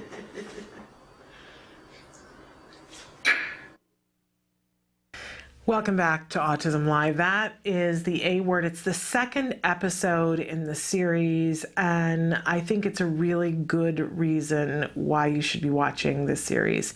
It follows Jack Riley, a little boy who was diagnosed with autism at the age of 2, and he now is 3. And you can get caught up with him on their YouTube channel and watch all the episodes or watch them in little increments. We take one episode a week and really dissect it. And there's so much in that episode that I want to talk about, but I really want to focus on what the mom was saying today. I want to focus on it about how, for those of you around the country who are watching and you heard the mom talk about the regional center, let me just intercede here for a second and tell you that in every state does it differently, right? which I honestly think is part of the reason why it's so frustrating to everybody. You can move from county to county, and it's like the rules change. We're working on that, right? But we're not there yet. In any case, in the state of California at that time, if you had a child with autism, you would go to something called the Regional Center. And we're very, very grateful that here in California, we have the Regional Center, right? It is something that has changed many, many lives, including my life and my son's life and our entire family's life, because we were able to get services through the Regional Center, and they ultimately pay for ABA in your home. How fabulous, right? How lucky, how wonderful, the great state of California, amazing, right? Except that we see that in the beginning, the mom says, well, we had a regional center evaluation. Now we've had our CARD, Center for Autism and Related Disorders evaluation. She's kind of talking about the difference between the two. And she's in that moment where she says, it's kind of cruel. It's just kind of cruel because all you hear is that early intervention, early intervention, early intervention. Okay, so we got our child diagnosed, and you knew right then and there that he needed speech, if nothing else. And the Regional Center also does fund speech therapy. And she says, so, you would think that there would be a process and we could start pretty much immediately. Because ideally for a parent, right, you would go from the evaluation, they say your child needs something, and it would be like when you go to the pharmacy. You go to the doctor says, oh, your child needs to have penicillin, here's the script, you go directly to the pharmacy, right? It doesn't quite work that way with autism because you have to apply for the funding, they have to get the paper, it has to touch everybody's desk 3 times, they have to spin around and I don't know what they do. But there's paperwork, and we understand what the government paper mill is, right? And it takes time, and then they have to assign people to work with them, and then they have to make a schedule, and it takes a couple of months. And it takes a couple of months to get the appointment with the regional center. So, and the whole time you're sitting there looking at your clock going, aren't you the people who told me that early intervention is important? And they know it, and they're doing the level best that they can. And you sit there and you try to be in this gratitude, right? Okay, I have so much more than other people, but you feel the clock ticking. And it's one of the reasons why I think it's the hardest time. And you pace the floor and you stay up late and think, I don't know what's going to happen. I'm waiting. Everybody tells me this is going to be amazing, and he needs it now, so why are we waiting? Really, really difficult. But what I want to focus on is that the mom said, we did the regional center, and, that's a really difficult thing, because you take your child in and you don't know what to wish for, right? You don't know whether to wish for that they get an autism diagnosis, so then you're going to get some help, or that they don't get an autism diagnosis, so then it isn't that bad, right? And you sit and wait, and then you get whatever answer, and then tough. I mean, really tough. The first time you take your child in to be diagnosed and get the diagnosis, it's pretty tough. And then, of course, she came to be assessed here at the Center for Autism and Related Disorders, and she said, you know what? It just felt easier. And you heard her on the tape saying, I don't know whether it's because we just had already been through it, but I got the feeling that this group of people were seeing him for who he is, and that they were excited because they knew they were going to be able to make progress, essentially. And I have to say that that's something that almost every parent that I've ever talked to who came to the Center for Autism and Related Disorders said. I've shared with you guys before that I read the book A Real Boy by Christina Adams about her son and their experience at the Center for Autism and Related Disorders. That was the book that a friend gave to me. She wasn't a friend at the time. They were just some people that I'd met. They said, you need to read this book. And I read it, and I was like, what? Because in the book, she goes and she meets Dr. Doreen Granpeche, and she's worried about her child that she thought was okay and that clearly is behind. And Dr. Granpeche says to her, we're going to get your child caught up, and we're never going to let him fall behind again. And for a parent with a child with autism, man, it's just an amazing thing to hear. It's just an amazing thing to hear. And the people who gave me the book had come to the Center for Autism and Related Disorders and had met with Dr. Doreen Granpeche, and Dr. Doreen Granpeche had said the exact same thing to them. We're going to get your child caught up, and we're never going to let him fall behind again. And so they gave me this book and said, get your meeting with Dr. Doreen Granpeche. Well, I didn't have my meeting with Dr. Jordan Grampiche. I had my meeting with Sienna Greener-Wooten, and we sat there and she was saying, okay, we're going to work on this. We're going to work on this. You know, he's got these skills that are good and these skills that need to be worked on. And I was like, okay. And she was 100% sure that they were going to work on it and they were going to see progress. And okay. And I just kept waiting for her to say that phrase. And so then it was the end of the meeting. She said, do you have any other questions? We asked a couple of questions and she said, is there anything else? Are we done? And I said, well, you're going to say it, right? And she looked at me and she said, I say what? And she goes, you know, I said, you got to say the thing. And she said, I'm not sure I know which thing you want me to say. And I said, you have to say that you're going to get him caught up and that you're never going to let him fall behind. I've been waiting to have this meeting for you to say this to me. And she went, oh, well, of course, because that's what we do. And then I just burst into tears because I didn't know if it was going to apply to my child. But I want you to know that was a turning point for us and our family. And I hear that all the time from families, that thing of, and what the mom was talking about on the A word, that moment of, okay, I'm in a room with a bunch of people who see my child for all the good things that my child is and all the things that my child can do, that he's not just a label, and they see the things that my child can't do, that have been niggling at the back of my head, all the things that I've been saying, oh, maybe he'll get it, but he's not. And they're looking at that and going, we can address that. Absolutely. With all confidence, with no question mark, that we can address, and he's going to get better at that. And how amazing that moment is. It's not everything, because you're still waiting for it, and it's still in the belief category, looking at their confidence, but it's a lot in the moment. And I hope that when you guys tune into this show, that more than anything else, what I want you to walk away from this show with is knowing that there is help, and that there is hope, and there are things that can be done for all of our kids. And I know what you're sitting there thinking.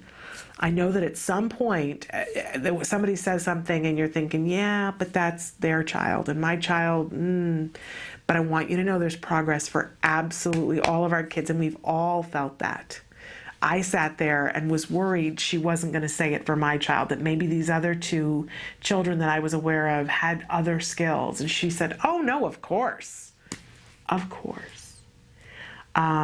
And that's an amazing thing for a mom to hear. Amazing. And the dads too. Don't want to leave those out. But truly, truly amazing. All right. We are going to take a break. When we come back, it is our hope that we're going to look at your questions of the day on Facebook. I'm having Facebook issues. Can't quite get on yet, but I know it's being worked on. So stick with us. We'll be back after these messages.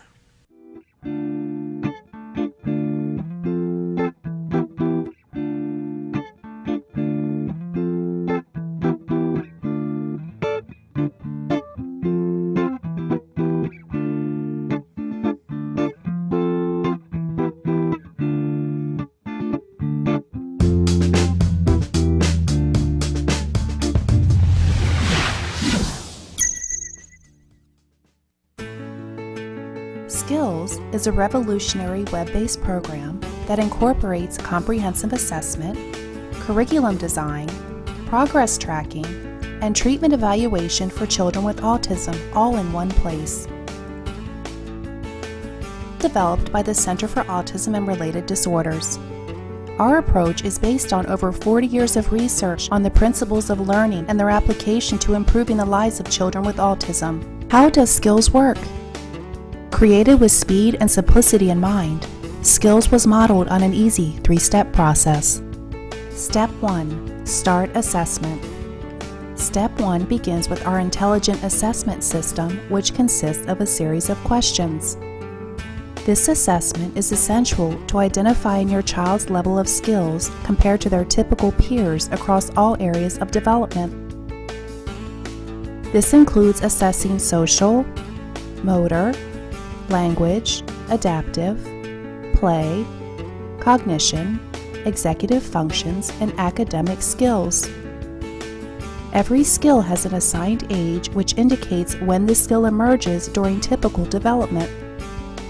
This means that each child is automatically presented only with lessons that are relevant to his or her age.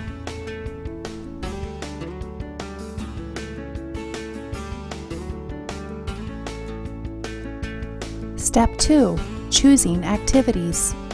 It's now easier than ever to build an individualized treatment plan. In Step 2, you are presented with an individualized pool of activities that are directly linked to your student's assessment results.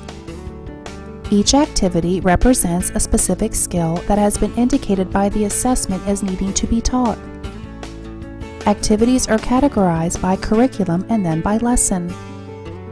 There are 3 main types of skills: building blocks, fundamental, and expansion skills. Fundamental skills are necessary for successful everyday functioning. Building blocks are prerequisites to a fundamental skill.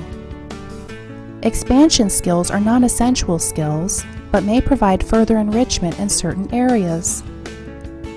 After reviewing the activities available to you, you can quickly add your chosen activities to the treatment plan by simply checking the box and clicking the button. Step 3. Start treatment. Once you have selected and added the activities you want, you are ready to begin teaching.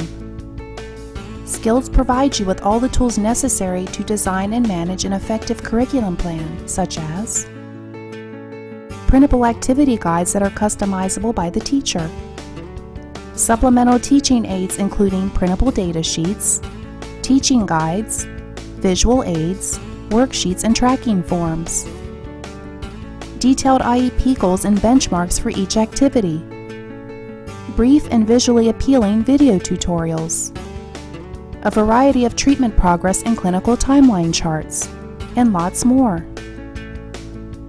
And since Skills is completely web-based, everything you need is available 24 hours a day, 7 days a week, in one easy-to-access location. Skills users even benefit from unlimited access to a support community, where they can ask questions and share ideas with a skills expert. Skills is always with you.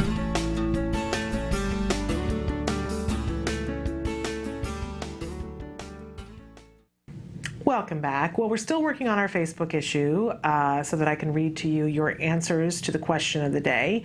But I mentioned earlier that we were going to show you a TED Talk today. This is something that we like to do from time to time. If it's something that is of interest or related to autism in some way, or building language skills, or research that's been done about any of those kinds of things, I just think they're fascinating. The TED Talks are the amazing opportunity for people around the world to come together and share information. Really exciting. We've shown you in the past. Temple Grandin recently did a TED Talk that was really very amazing. We've shown that before. And I haven't actually seen this one today, so I'm going to be watching it with you live.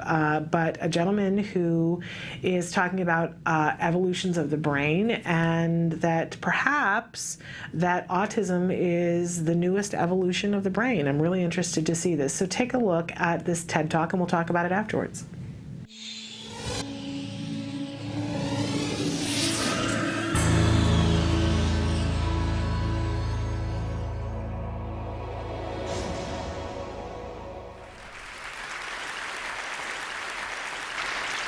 All right, so like all good stories, this starts a long, long time ago when there was basically nothing. So here is a complete picture of the universe about 14 odd billion years ago. All energy is concentrated into a single point of energy. For some reason it explodes and you begin to get these things. So you're now about 14 billion years into this. And these things expand and expand and expand into these giant galaxies, and you get trillions of them. And within these galaxies you get these enormous dust clouds. And I want you to pay particular attention to the 3 little prongs in the center of this picture. If you take a close-up of those, they look like this. And what you're looking at is columns of dust where there's so much dust. By the way, the scale of this is 1 trillion vertical miles. And what's happening is there's so much dust, it comes together and it fuses and ignites a thermonuclear reaction. And so what you're watching is the birth of stars. These are stars being born out of here. When enough stars come out, they create a galaxy. This one happens to be a particularly important galaxy because you are here. And as you take a close-up of this galaxy, you find a relatively normal, not particularly interesting star. By the way, you're now about 2/3 of the way into this story.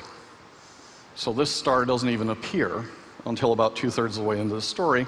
And then what happens is there's enough dust left over that it doesn't ignite into a star, it becomes a planet. And this is about a little over 4 billion years ago. And soon thereafter, there's enough material left over that you get a primordial soup, and that creates life.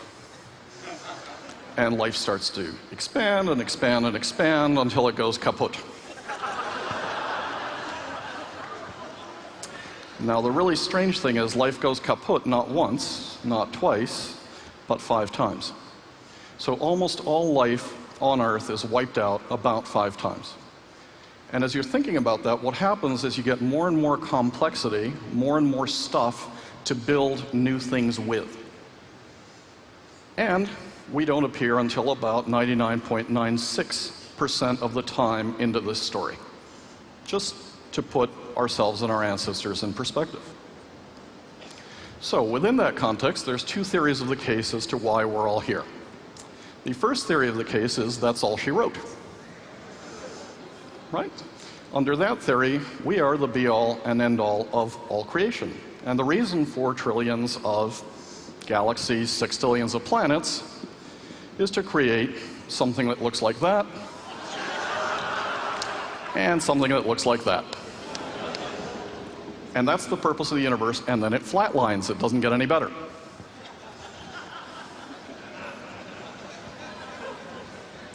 The only question you might want to ask yourself is, could that be just mildly arrogant? And if it is, and particularly given the fact that we came very close to extinction, there were only about 2,000 of our species left. A few more weeks without rain, we would have never seen any of these.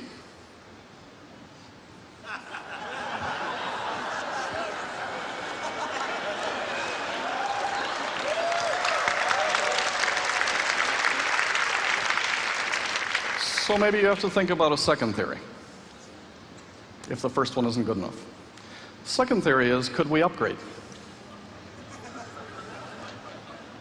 Well, why would one ask a question like that? Because there have been at least 29 upgrades so far of humanoids. So it turns out that we have upgraded, and we've upgraded time and again and again. And it turns out that we keep discovering upgrades. We found this one last year. We found another one last month. And as you're thinking about this, you might also ask the question, so why a single human species? Wouldn't it be really odd if you went to Africa and Asia and Antarctica and found exactly the same bird? Particularly given that we coexisted at the same time with at least 8 other versions of humanoid at the same time on this planet. So the normal state of affairs is not to have just a Homo sapiens. The normal state of affairs is to have various versions of humans walking around. And if that is the normal state of affairs, then you might ask yourself, all right, so if we wanted to create something else, how big does a mutation have to be? Well, Svante Pääbo has the answer. The difference between humans and Neanderthal is 0.004% of gene code.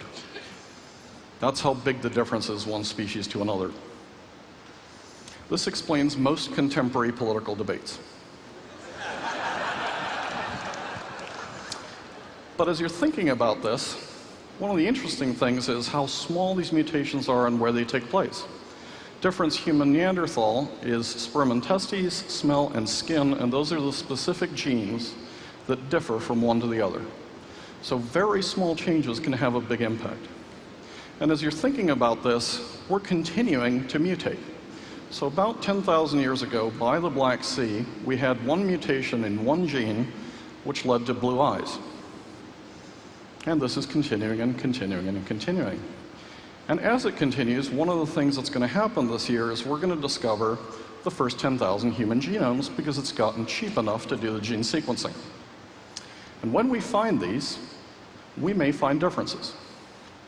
And by the way, this is not a debate that we're ready for because we have really misused the science in this.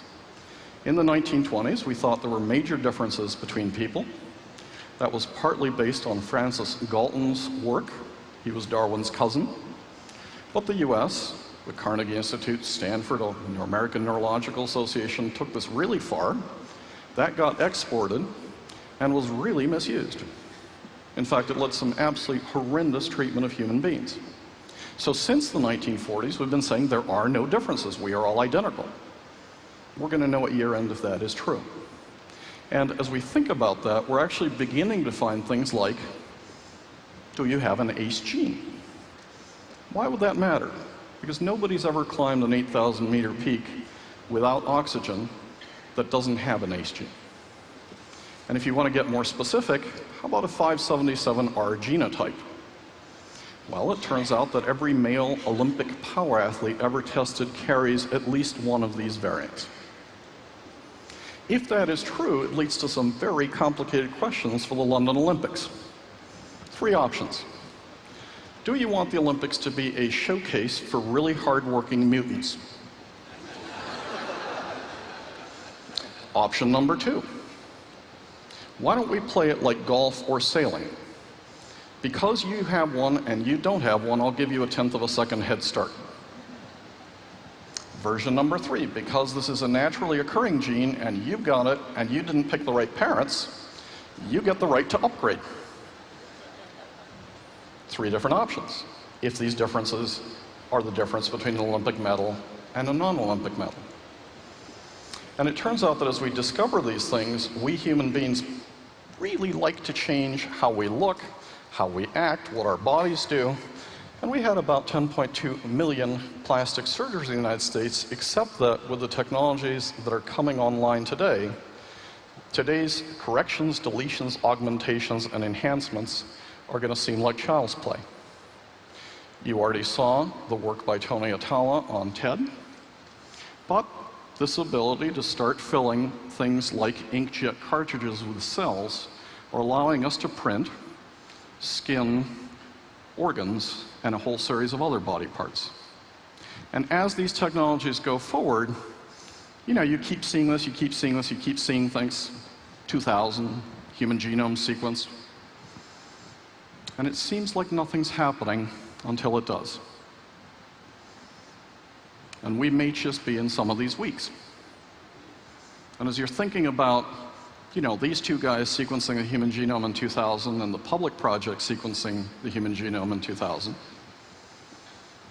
then you don't hear a lot until you hear about an experiment last year in China, where they take skin cells from this mouse, put 4 chemicals on it, turn those skin cells into stem cells, let the stem cells grow, and create a full copy of that mouse. That's a big deal. Because in essence, what it means is you can take a cell, which is a pluripotent stem cell, which is like a skier at the top of a mountain. And those 2 skiers become 2 pluripotent stem cells, 4, 8, 16, and then it gets so crowded after 16 divisions that those cells have to differentiate. So they go down one side of the mountain, they go down another, and as they pick that, these become bone, and then they pick another road, and these become platelets, and these become macrophages, and these become T cells, but it's really hard once you ski down to get back up. Unless, of course, if you have a ski lift. And what those 4 chemicals do is they take any cell and take it way back up the mountain so it can become any body part. And as you think of that, what it means is, potentially, you can rebuild a full copy of any organism out of any one of its cells. That turns out to be a big deal because now you can take not just mouse cells, but you can take human skin cells and turn them into human stem cells. And then what they did in October is they took skin cells, turned them into stem cells, and began to turn that into liver cells. So in theory, you could grow any organ from any one of your cells. Here's a second experiment. If you could photocopy your body, maybe you also want to take your mind. And one of the things you saw at TED about 1.5 years ago was this guy. And he gave a wonderful technical talk. He's a professor at MIT. But in essence, what he said is you can take retroviruses, which get inside brain cells of mice. You can tag them with proteins that light up when you light them. And you can map the exact pathways when a mouse sees, feels, touches, remembers, loves. And then you can take a fiber optic cable and light up some of the same things. And by the way, as you do this, you can image it in 2 colors, which means you can download this information as binary code directly into a computer. So what's the bottom line on that? Well, it's not completely inconceivable that someday you'll be able to download your own memories, maybe into a new body. And maybe you can upload other people's memories as well. And this might have just 1 or 2 small ethical, political, moral implications. Just a thought. Here's the kind of questions that are becoming interesting questions for philosophers, for governing people, for economists, for scientists. Because these technologies are moving really quickly. And as you think about it, let me close with an example of the brain. The first place where you would expect to see enormous evolutionary pressure today, both because of the inputs, which are becoming massive, and because of the plasticity of the organ, is the brain. Do we have any evidence that that is happening? Well, let's take a look at something like autism incidence per 1,000. Here's what it looks like in 2000. Here's what it looks like in 2002, 2006, 2008. Here's the increase in less than a decade. And we still don't know why this is happening. What we do know is, potentially, the brain is reacting in a hyper-reactive, hyperplastic way and creating individuals that are like this. And this is only one of the conditions that's out there. You've also got people who are extraordinarily smart, people who can remember everything they've seen in their lives, people who've got synesthesia, people who've got schizophrenia. We've got all kinds of stuff going on out there, and we still don't understand how and why this is happening. But one question you might want to ask is, are we seeing a rapid evolution of the brain and of how we process data? Because when you think of how much data is coming into our brains, we're trying to take in as much data in a day as people used to take in a lifetime.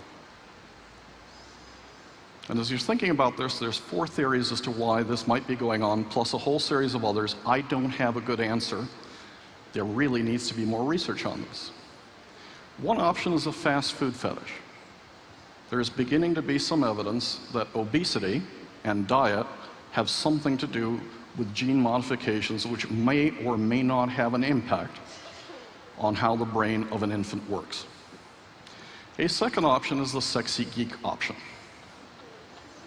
These conditions are highly rare.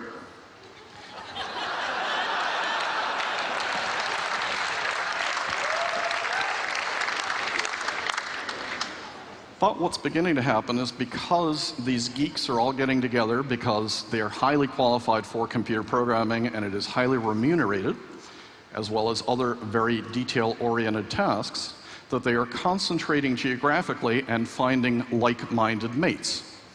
So this is the assortative mating hypothesis of these genes reinforcing one another in these structures. The third is this too much information. We're trying to process so much stuff that some people get synesthetic and just have huge pipes and remember everything. Other people get hypersensitive to the amount of information. Other people react with various psychological conditions or reactions to this information. Or maybe it's chemicals. But when you see an increase of that order of magnitude in a condition, either you're not measuring it right or there's something going on very quickly, and it may be evolution in real time. Here's the bottom line. What I think we are doing is we're transitioning as a species, and I didn't think this when Steve Gullins and I started writing together.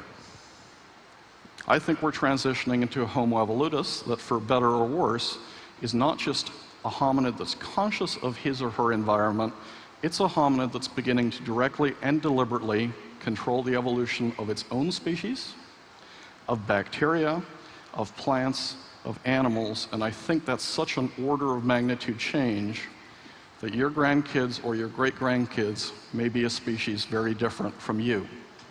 Thank you very much.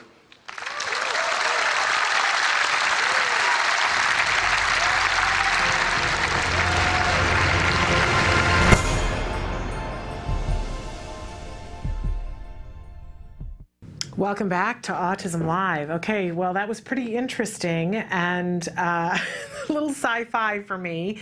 But I don't know, as we're looking for answers about why and how, I think we have to look everywhere. And very interesting.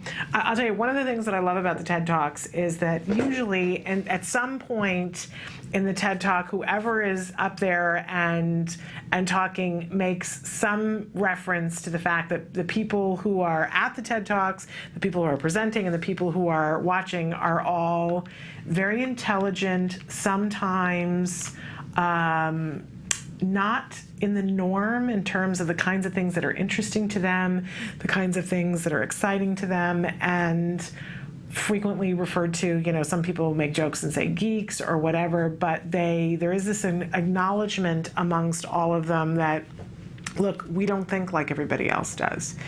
And I have to say that, all of our kids are not going to fit into that category, but I love the idea that it's a group of people who have found what's interesting to them and have found, as he said, like-minded people that are interesting, that are interested in the same things. When we had Justin and Zev from The Amazing Race on the show last week, and if you missed that, I encourage you to go watch it on YouTube because they were really hilarious. They were very funny. One of the things that happened was we shoot on a green screen and I forgot to hit reply all. My fault. But so Justin and I thought I was in a conversation with everybody, but I wasn't because I didn't hit reply all. And I sent a message to Justin saying, we shoot on a green screen, make sure that you don't wear anything green or you'll be a floating head.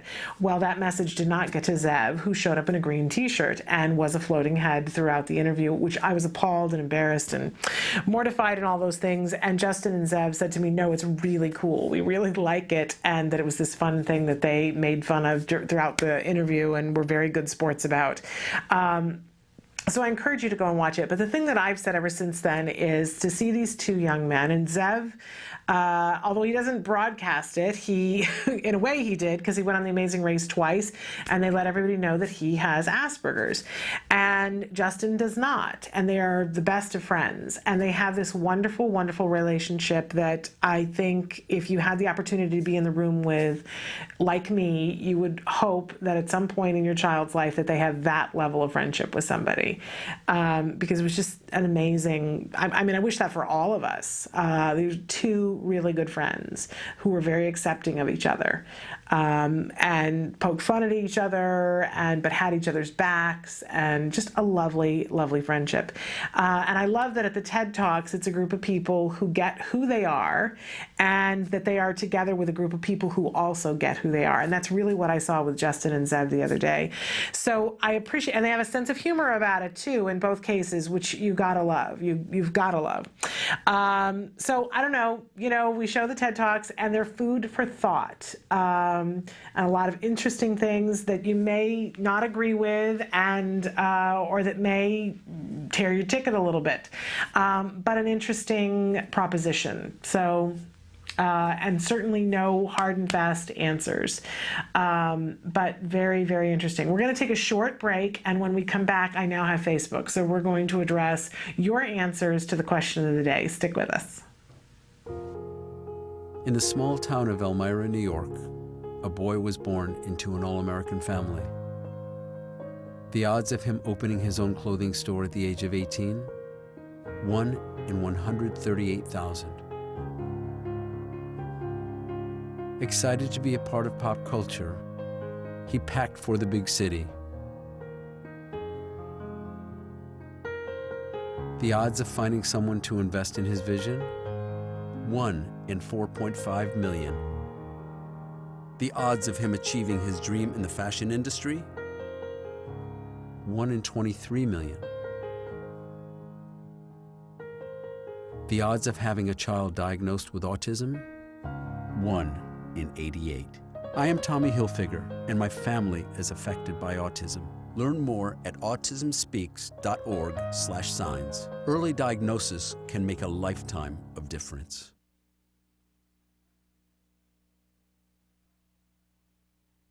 Welcome back to Autism Live. We asked you a question, as we do every day, and today we asked you the question, what or who helped you the most after your child was diagnosed with autism? And you guys have been writing in. I want to read some of these. Somebody wrote in and said his father, stand-up guy. You know, if you watch the show, that I love it anytime that, I like to give the moms their props and say a lot of times moms are the project managers, but not always. Sometimes dads are, and the dads are really important on this journey. And there are some amazing gentlemen who step up on a regular basis and make a difference. And I don't think that can be said enough. So I really want to congratulate this mom that the dad is there. I know I have that situation at home, that my husband is a stand-up guy too, and boy, I can't even imagine. I cannot even imagine those of you who are trying to do this with somebody who is not participating. I will say that in my case, my husband was in denial for a while. You know, I had to poke and prod and be patient and breathe. And, we saw on the A where the dad was saying, I couldn't do this without you. But he's there and he's being a dad. And we had Holly Robinson Pete on, and she said, this was really hard for her and for her husband. And that there was a period of time in which she was like, man, you need to, I'm over here on this street and I'm getting things done, and you're over here still in park, and you need to get on my street. So just know that if you are having difficulty with somebody, it doesn't mean that they're not going to come around, because a lot of us have had that problem, and it just takes a little while longer. It takes a little while. Okay, so, and it isn't always the dad that it takes a while longer. I have a really good friend that the dad was the one who came to it first, and that the mom had a really hard time in denial. We all were in denial at some point, right? Another person who says, my mom, the son, and the son's dad. So really wonderful. A grandma and the dad. Another person who says, my mother, gotta love that. Another who says, my other children have done more to help me with their brother than any 5 or 8-year-old should have had to. And this is an area where I have to admit, I don't have a second child to date. It's under discussion. But in any case, I know that for a lot of you, you feel the pain of what has it done and what does it mean for the other siblings. And I just want to remind you that a couple of times we've had people on the show that we've talked to who have been siblings, and it isn't easy. And they will tell you how difficult it was. But I have to say that they grow into the most remarkable people who are compassionate, caring, and considerate, really wonderful people. So I haven't seen it really have a horrible, long-lasting effect on anyone. If that's any condolence to you, I hope so. Another person who says his therapist was particularly helpful. Somebody else answering the question, who or what was particularly helpful to you after your child was diagnosed with autism? Somebody said, my mother/Aunt Angela and my Auntie Claudette. Gotta love that. So thanks to Aunt Angela and Auntie Claudette and Mom. Another person who said his doctor, if I had any questions, he was always there to answer them day or night. I don't know what I would have done without him. How wonderful, because we don't hear that story a lot, do we? But that's lovely.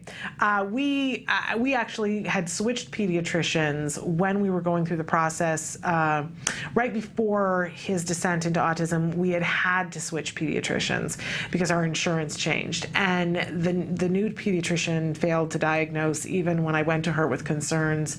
And then we went outside and got our diagnosis, and then we switched back to the original doctor with the original insurance because I said I can't do this with this doctor. I can't do it. And that first doctor was a tremendous support for while we were able to keep that insurance. The time came when we could not afford to, but very helpful. And I do think that is more likely to be the case now. I will say that, I think it's a crapshoot 50-50, the doctors who are supportive and doctors who aren't. I could be wrong, but that's what it seems like to me. Another person who said his smile always, that his smile is what helps.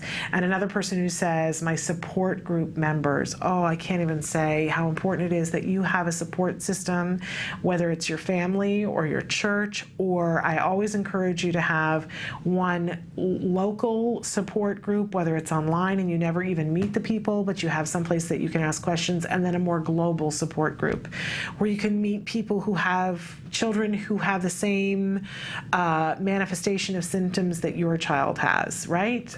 Because you want that local support group to be able to help you with the things that are happening in your community.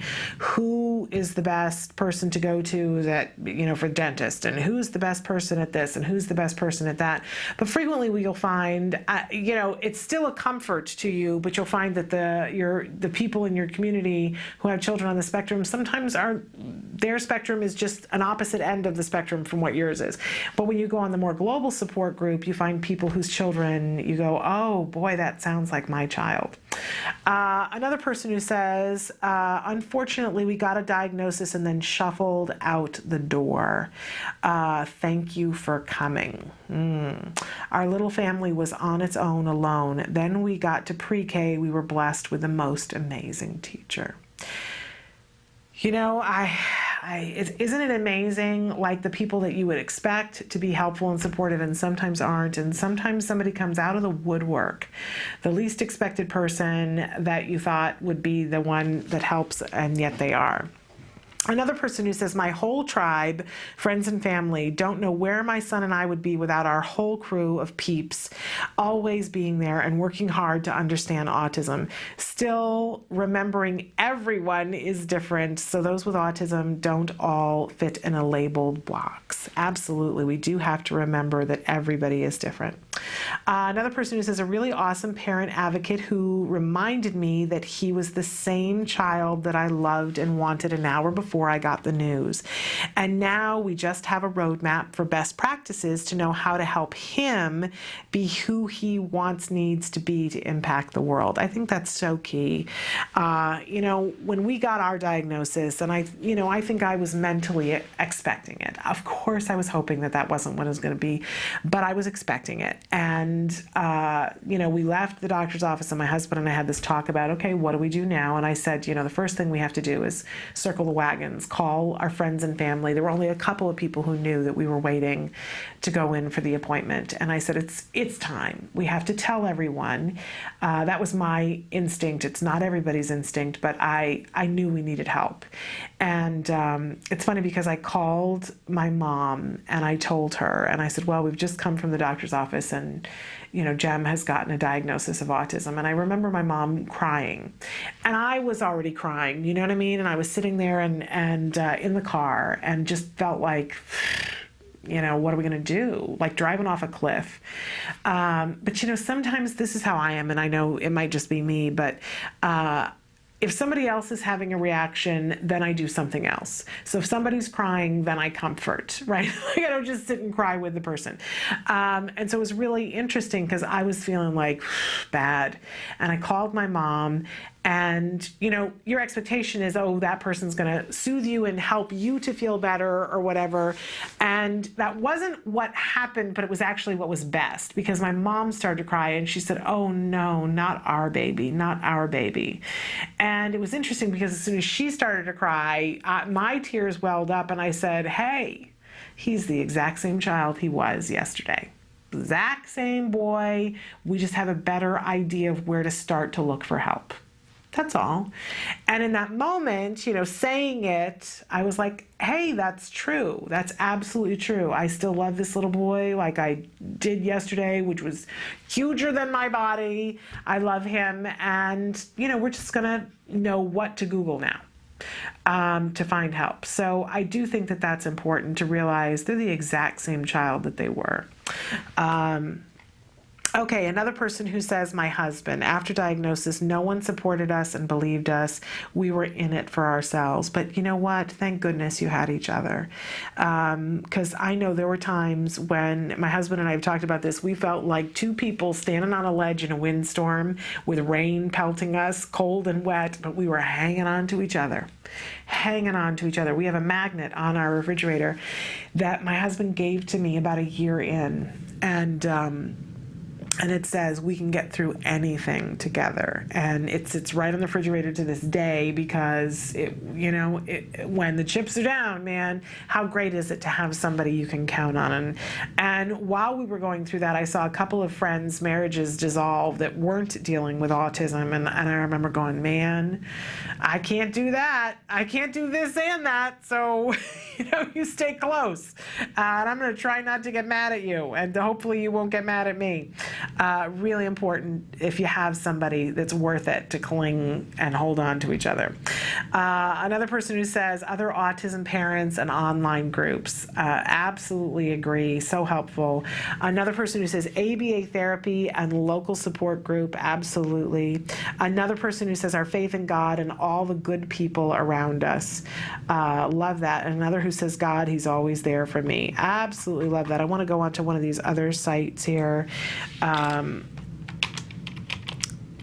Oops, I don't know how to spell. All my equipment is different in different places, so bear with me. Be patient. I'm figuring it out. Okay, here we go.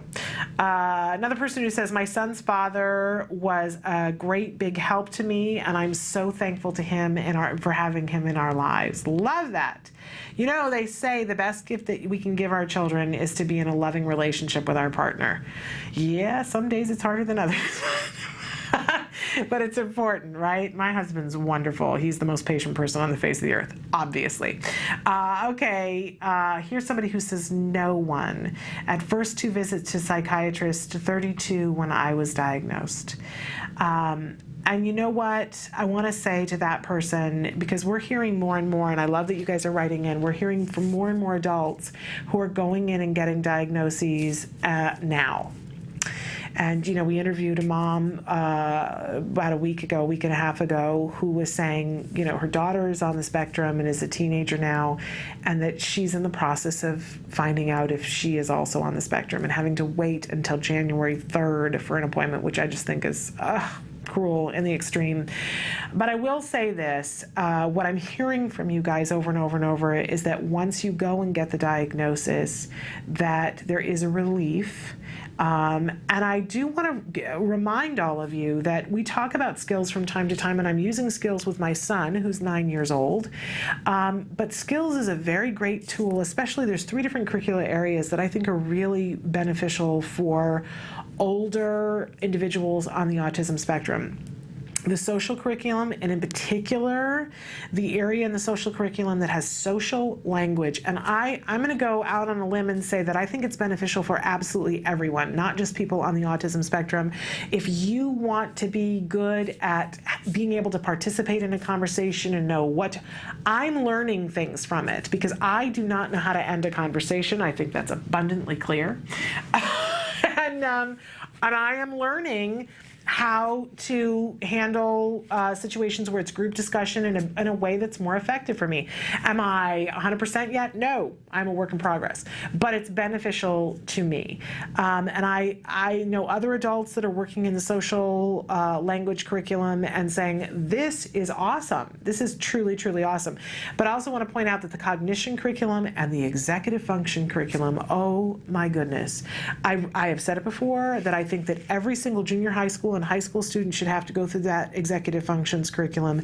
They would be more successful and have less strife in their life if they all had to do it. So if you're an adult who is on the autism spectrum, I want to encourage you to take a look at skills. You know, get a free trial, tootle around in it, take a look, because I think that it holds some things that may be of great use to you. And of course, you know, work with a professional while you're doing that as well. But I have heard you guys say, I just wish that there was some place that all these rules were written down. It is in skills, it is written down. And you can read through it and benefit from it, truly. But I congratulate you. I can't imagine what it would be like to get that diagnosis at 32, but I'm glad that you've gotten it. That is some progress. Keep us posted. Another person who says, concerning the whole big picture and that God was really particularly helpful. Another person who says, my partner and our daughter's doctor. Wonderful.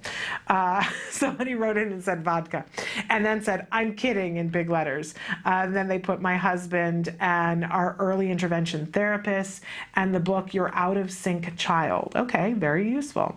Another person who said, two beautiful, wonderful moms going through the same, and the internet and the library. It really is amazing when you have the ability to talk to somebody else and they go, yeah, I'm feeling that too. And then you go, all right, it's not just me. Another person who says, no, really just me and my husband and the school's therapists. But again, you know, and that feels like a very small team, but how wonderful that you have that. Another person who in big caps says friends, and a friend and my rescue angel. Okay, one more site I want to check here. To see if you guys have posted anything on Facebook, because we have multiple sites on which you guys post. Hold on, wait for it. Somebody who says, first, my son's pediatric neurologist who diagnosed him. Then it was his pediatric neurosurgeon who operated on his brain cyst that was pressing on the left side of his brain's for speech language area. Then my parents, brother, and best friend, having so much support helps a lot. Together, we all make sure that he is happy and healthy. And oh my goodness, I can't even imagine. That's the first I've heard about somebody actually having a cyst. I'm dumbfounded, but how amazing that the person was helpful and was able to, and I love, my husband answered the question of the day, and he said, my wonderful wife and mother to our beautiful boy and all the great therapists at CARD. I amen to that, honey. I absolutely agree, but right back at you, because my husband's pretty awesome. Okay. Enough with the love fest.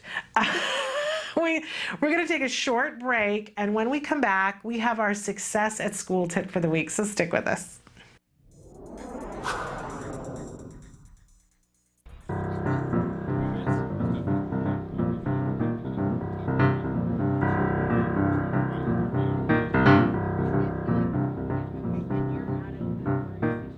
Today has partnered with Cox Communications to bring Inclusion Films to San Diego. Led by Joey Travolta, Inclusion Films teaches filmmaking to developmentally disabled children. It's a practical film camp where we take them through the process of making a film. And each group, we split them into 3 groups, and they're each responsible for making a short film together as a group. How many people like animation in this group?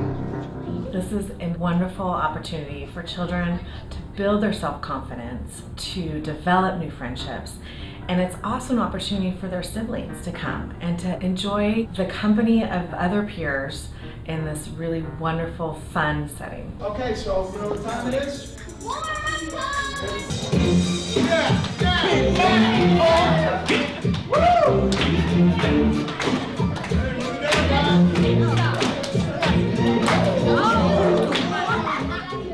Cox Communications has years of supporting the community. We believe in giving back to the communities we serve, and military, youth, and education are our 3 pillars. And so this really matched up with everything that we're about and what we're trying to do to give back to the San Diego community.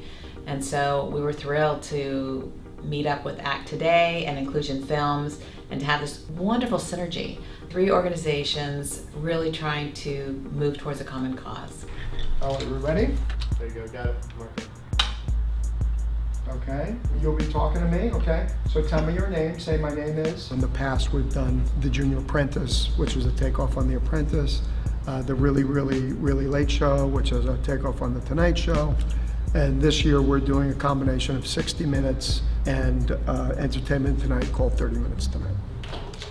Okay, good. So now you understand what an improv is. You guys get the idea what an improv is? To go with the flow of something, especially in the action. My son Elijah, he's into movies and he's into music, and so this program might bring out his particular skills. Amazing. You're like a professional animator. Every single person here we've met has been so kind, loving, and caring.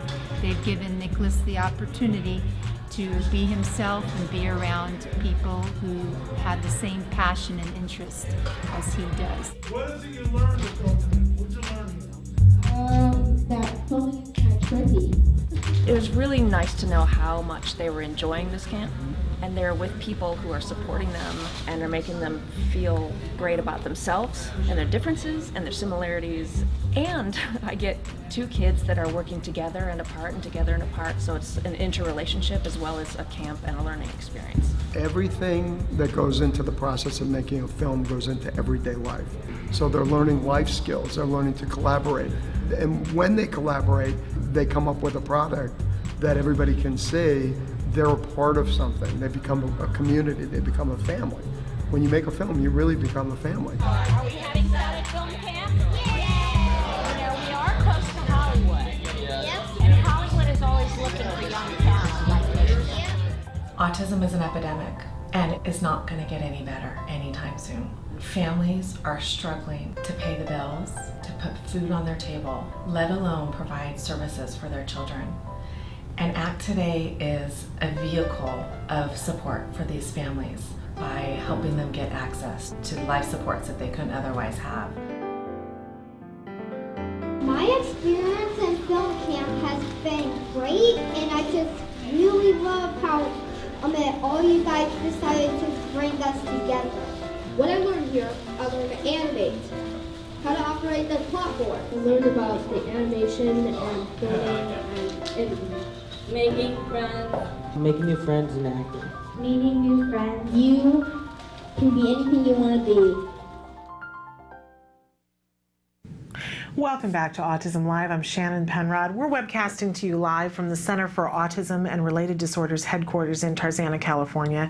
And a lot of you have children that are going back to school, whether it was last week or next week or in the coming weeks, but it is that time of year when they go back to school. And I know that your circumstances vary widely, right?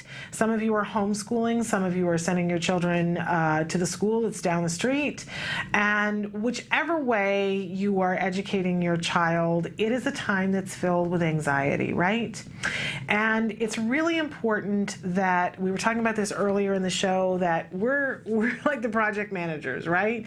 And I was saying that it's important for us to model, and I know I have a lot of anxiety at the beginning of the school year because I want everything to go so well. And I'm nervous about what's gonna happen always, you know? But I make an effort, a conscious effort for my son not to see that. I talk about how wonderful school's going to be, how exciting it is, and we start, you know, midsummer talking about, oh, aren't you looking forward to this and aren't you looking forward to that? But I think it's really important to have a mindset where, as parents, we are going to acknowledge the fact that there are going to be difficulties that have to be overcome, and that we get into a problem-solving mode instead of a fear mode. It's so easy, and I know I do this all the time, that fear is an easier car to get into, right? Because it's familiar. And so we go, oh, I'll just get in the fear car. If all possible, avoid getting in the fear car and get in the problem-solving car. For me, I don't know, maybe, it's that half glass, half full, thing, but to think to myself, look, I know that it's not all going to be smooth. It couldn't possibly be all smooth, but if I get into that thinking cap that's problem-solving mode from the beginning, then I'm not surprised. And I can negotiate that a little bit more efficiently. So we started off to school last Wednesday, and I have to tell you again that I am one of the luckiest people on the face of the earth because my son's teacher is brilliant. She's absolutely wonderful. Excuse me. See, I'm getting all verklempt and choked up.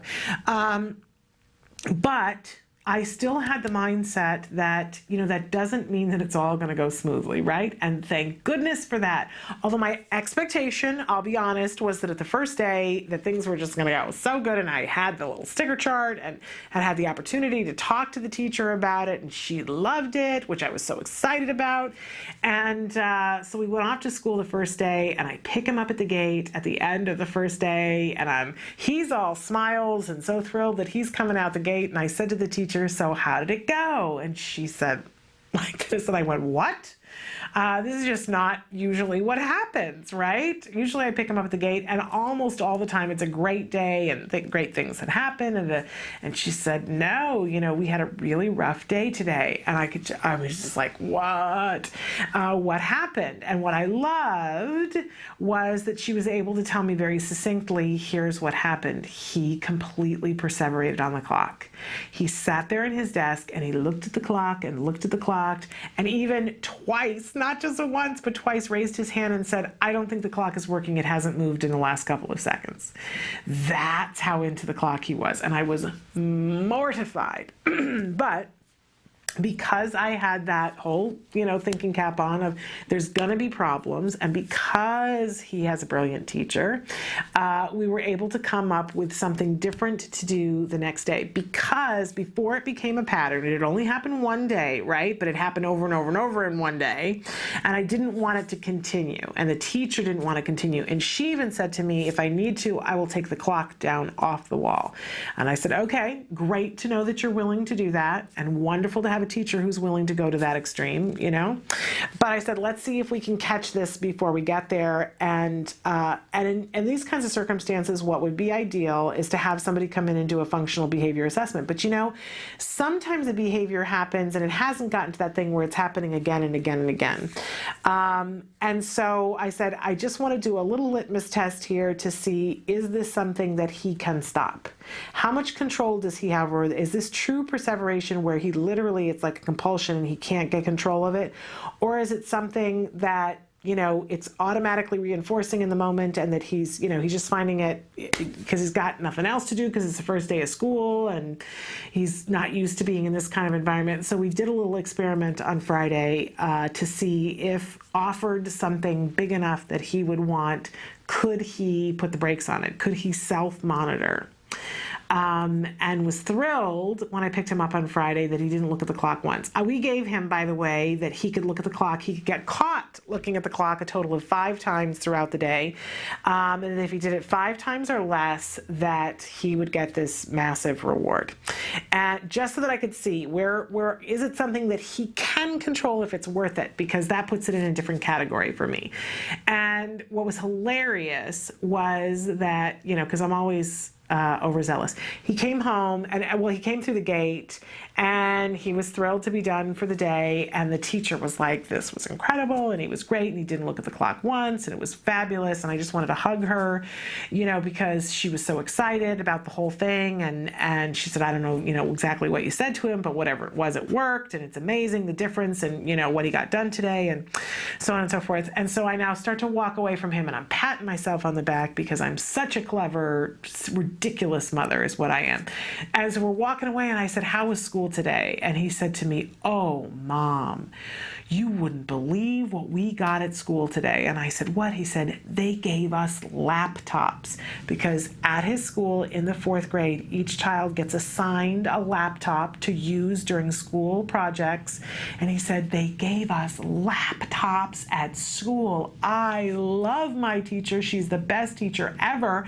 And she told us to go online and look around and find a game to play, because she wanted to see how good they were at using a computer. And he said it was the most exciting thing. And I said to him, so you never looked at the clock? He said, what clock? I was having a great time.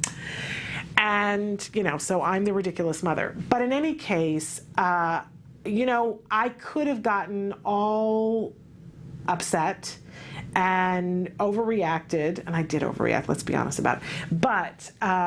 But I had a problem solving. Now, I don't know what's going to happen today when I pick him up, right? I have no idea.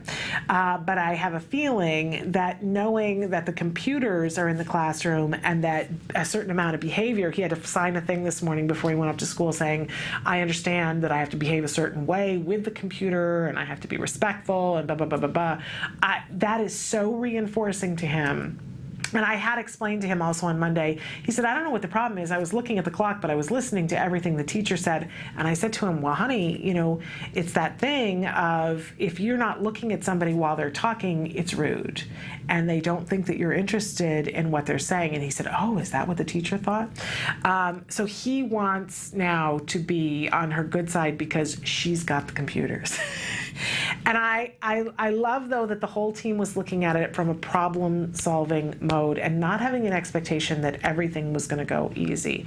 And I know that we'll have more bumps along the way, but when you have a team and everybody says, okay, we're looking at this and this is a challenge and we're going to solve the challenge, it all gets easier. It all gets easier. And I really saw that we had that with his teacher on Friday. And I want to encourage you, get that mindset on. Think to yourself, okay, how am I going to solve these problems? Make it a fun place. Encourage the teacher to make it a fun place. I had forgotten that they were getting the computers this year, and my child couldn't wait. He was like, it's Friday. I don't go back to school until Monday. Okay, that's really good. Very excited. And after Thursday with the clock thing, I was like, oh no! And we're back to being good. I'll let you know tomorrow how things go. But be in a problem-solving mindset and work with the people who are in the problem-solving mindset. I'll hope for you that it's the teacher. If it's not, you know, talk to an instructional aide or talk to the person who does RSP or does special ed or the speech and language pathologist. Find the person at your site who is really interested in problem solving and isn't just chalking it up and saying, okay, that's this child and they're not going to be able to do it, and that's autism and they're not going to be able to do it, because that is hooey. We get in the problem solving mode and we solve the problems. And if we find something reinforcing enough, we can change things. All right. We're going to take a little bit of a break, and I understand that we do have, I said earlier that we weren't going to see that TED Talk, but I want you to see at least the beginning of this talk of a birth of a word. We were talking earlier about language and how a typically developing child develops language. So you're going to see how the child starts to say water and how it changes. And here, when you listen to it, that the child makes progress and there's still steps back with a typically developing child, and then you'll get the opportunity to see how they were able to chart where in the house water was said. So take a look at that, and we'll be back in just a few minutes. Stick with us.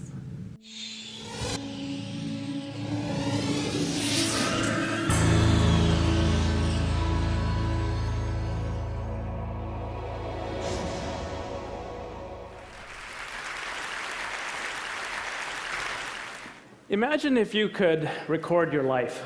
Everything you said, everything you did, available in a perfect memory store at your fingertips.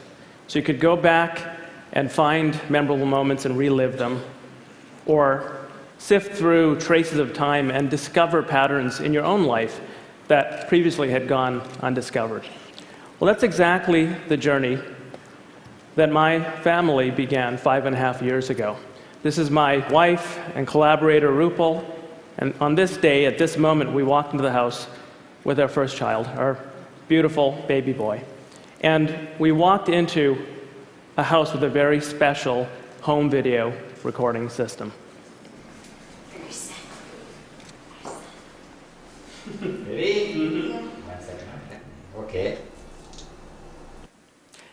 This moment, and thousands of other moments special for us, were captured in our home, because in every room in the house, if you looked up, you'd see a camera and a microphone, and if you looked down, you'd get this bird's eye view of the room. Here's our living room,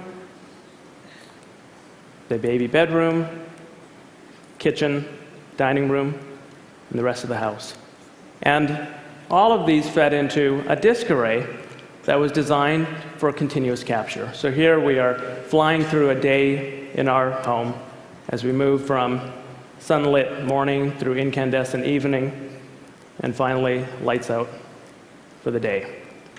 Over the course of 3 years, we recorded 8 to 10 hours a day, amassing roughly 250,000 hours of multi-track audio and video. So you're looking at a piece of what is by far the largest home video collection ever made. I think that's clear. And what this data represents for our family at a personal level, the impact has already been immense, and we're still learning its value. Countless moments of unsolicited, natural moments, not posed moments, are captured there, and we're starting to learn how to discover them and find them. But there's also a scientific reason that drove this project, which was to use this kind of natural longitudinal data to understand the process of how a child learns language, that child being my son. And so, with many privacy provisions put in place to protect everyone who's recorded in the data, we made elements of the data available to my trusted research team at MIT so we could start teasing apart patterns in this massive data set, trying to understand the influence of social environments on language acquisition. So we're looking here at one of the first things we started to do. This is my wife and I cooking breakfast in the kitchen. And as we move through space and through time, a very everyday pattern of life in the kitchen, in order to convert this opaque 90,000 hours of video into something we can start to see, we use motion analysis to pull out, as we move through space and through time, what we call space-time worms.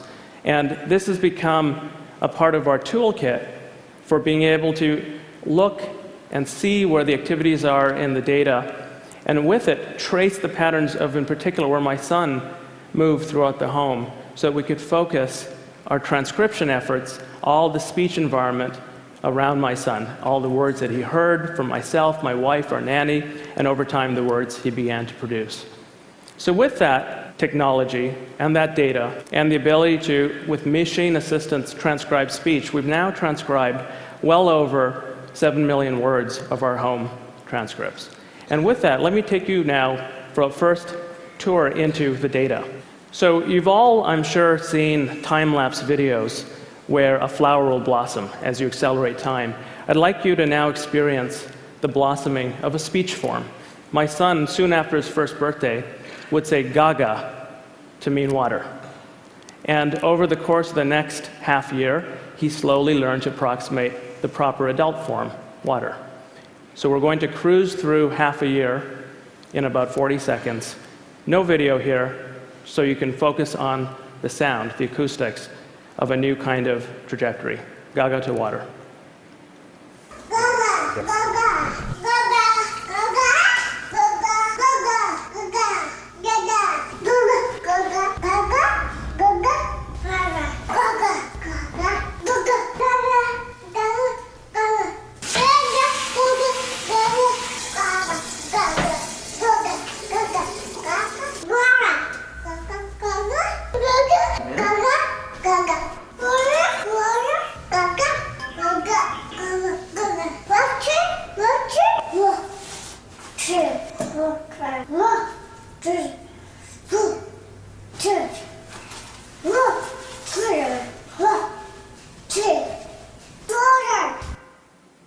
He sure nailed it, didn't he?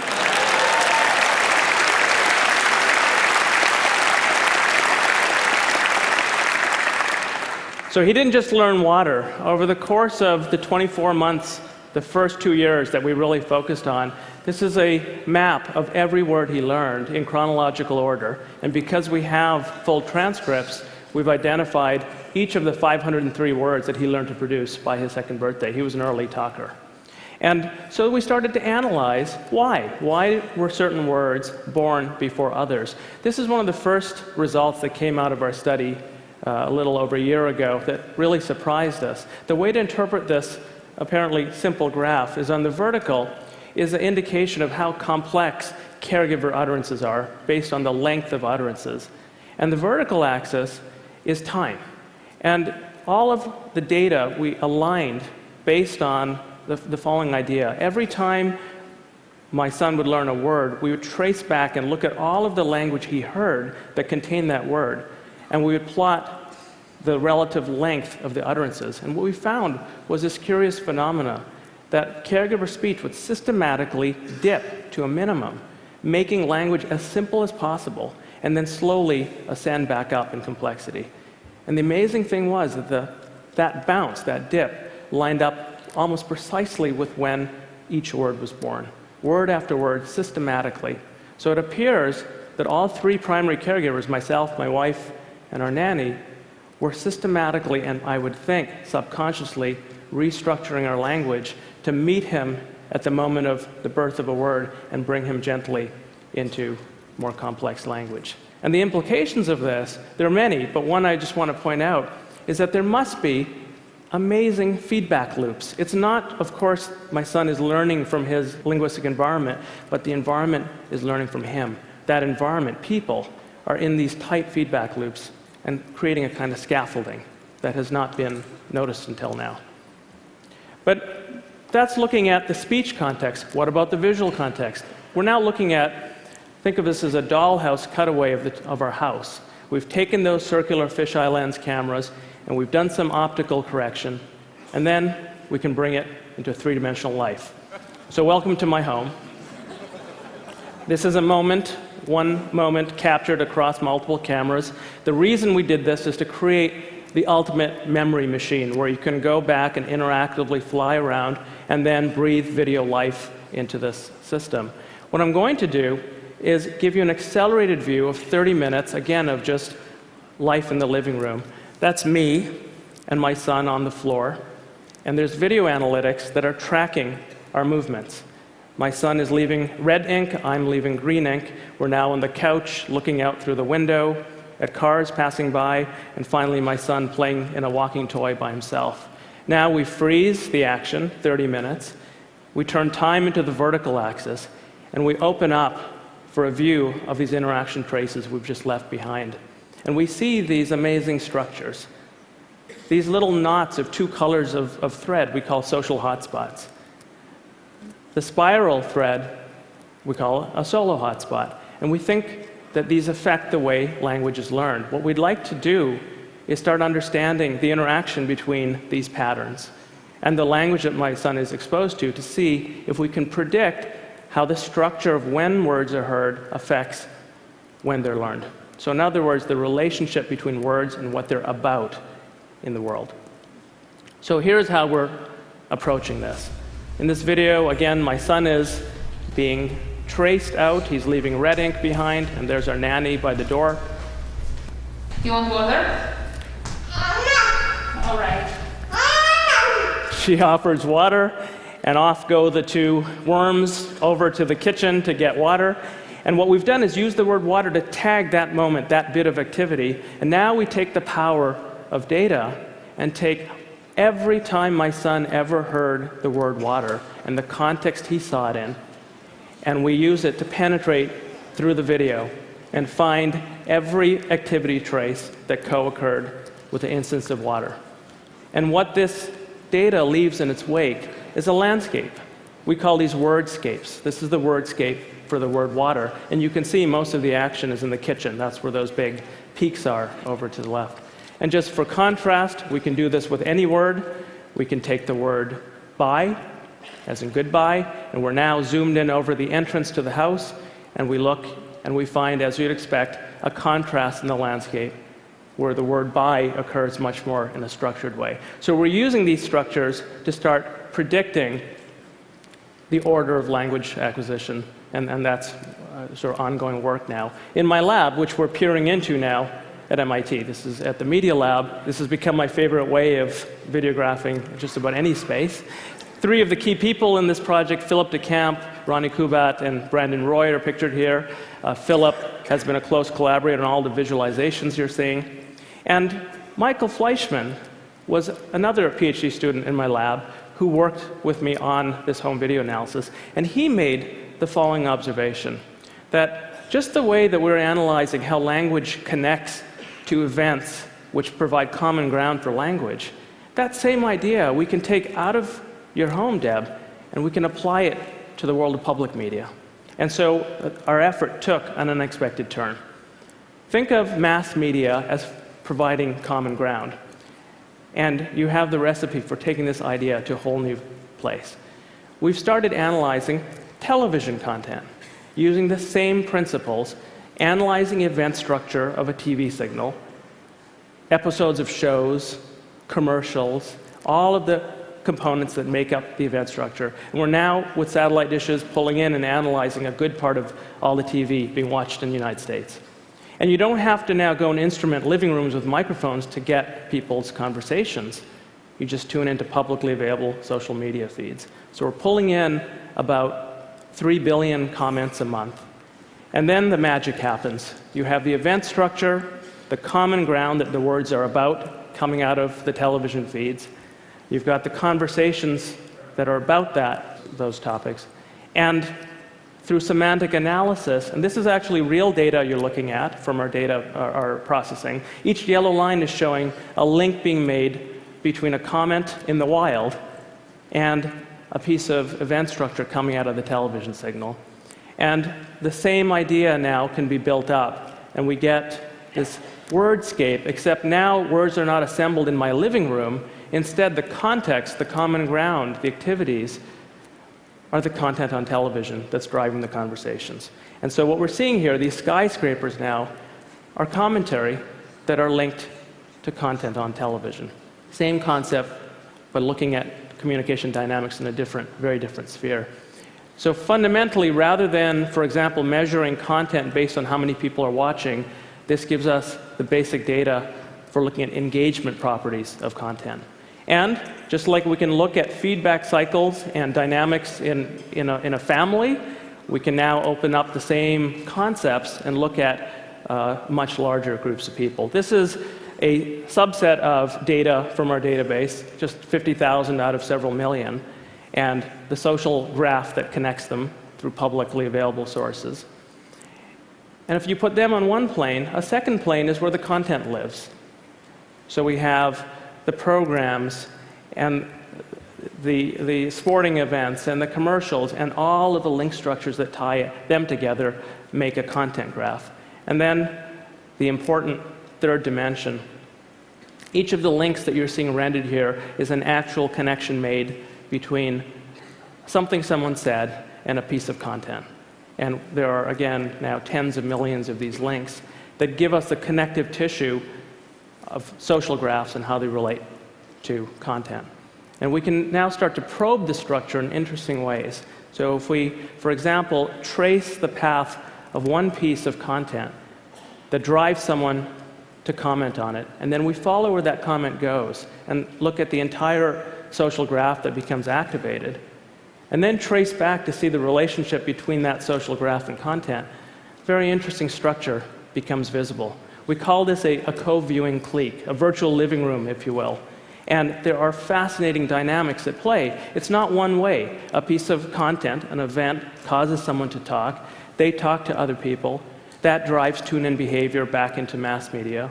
And you have these cycles that drive the overall behavior. Another example, very different, another actual person in our database, and we're finding at least hundreds, if not thousands of these. We've given this person a name. This is a pro-amateur or pro-am media critic who has this high fan-out rate. A lot of people are following this person, very influential, and they have a propensity to talk about what's on TV. So this person is a key link in connecting mass media and social media together. One last example from this data. Sometimes it's actually the piece of content that is special. So if we go and look at this piece of content, President Obama's State of the Union address from just a few weeks ago, and look at what we find in the same data set at the same scale, the engagement properties of this piece of content are truly remarkable. A nation exploding in conversation in real time in response to what's on the broadcast. And of course, through all of these lines are flowing unstructured language. We can X-ray and get a real-time pulse of a nation, real-time sense of the social reactions and the different circuits in the social graph being activated by content. So, to summarize, the idea is this. As our world becomes increasingly instrumented, and we have the capabilities to collect and connect the dots between what people are saying and the context they're saying it in, what's emerging is an ability to see new social structures and dynamics that have previously not been seen. It's like building a microscope or a telescope and revealing new structures about our own behavior around communication. And I think the implications here are profound, whether it's for science, for commerce, for government, but perhaps most of all, for us as individuals. And so just to return to my son, when I was preparing this talk, he was looking over my shoulder, and I showed him the clips I was going to show to you today, and I asked him for permission, granted. And then I went on to reflect, isn't it amazing? This entire database, all these recordings, I'm going to hand up to you and to your sister, who arrived 2 years later. And you guys are going to be able to go back and re-experience moments that you could never, with your biological memory, possibly remember the way you can now. And he was quiet for a moment, and I thought, what am I thinking? He's 5 years old. He's not going to understand this. And just as I was having that thought, he looked up at me and said, so that when I grow up, I can show this to my kids? And I thought, wow, this is powerful stuff. So I want to leave you with one last memorable moment from our family. This is the first time our son took more than 2 steps at once, captured on film. And I really want you to focus on something as I take you through. It's a cluttered environment, it's natural life. My mother's in the kitchen cooking, and of all places in the hallway, I realize he's about to do it, about to take more than 2 steps. And so you hear me encouraging him, realizing what's happening, and then the magic happens. Listen very carefully. About 3 steps in, he realizes something magic is happening. And the most amazing feedback loop of all kicks in, and he takes a breath in, and he whispers, wow. And instinctively, I echo back the same. And so let's fly back in time to that memorable moment.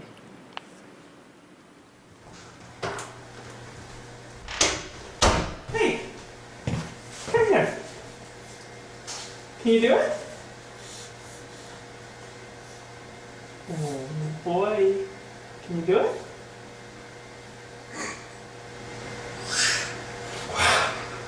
Now he's walking.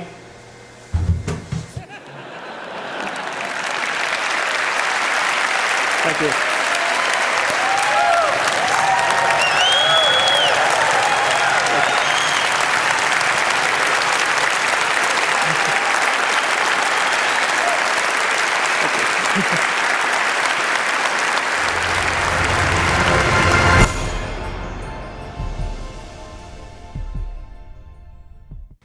Welcome back to Autism Live. It's TED Talk Day here today, but I just find them a little on the fascinating side. And what's so encouraging to me, and there's a lot of information in that one that you can take or leave, but what's encouraging to me about it is that this is being able to chart and look at when a child is typically developing,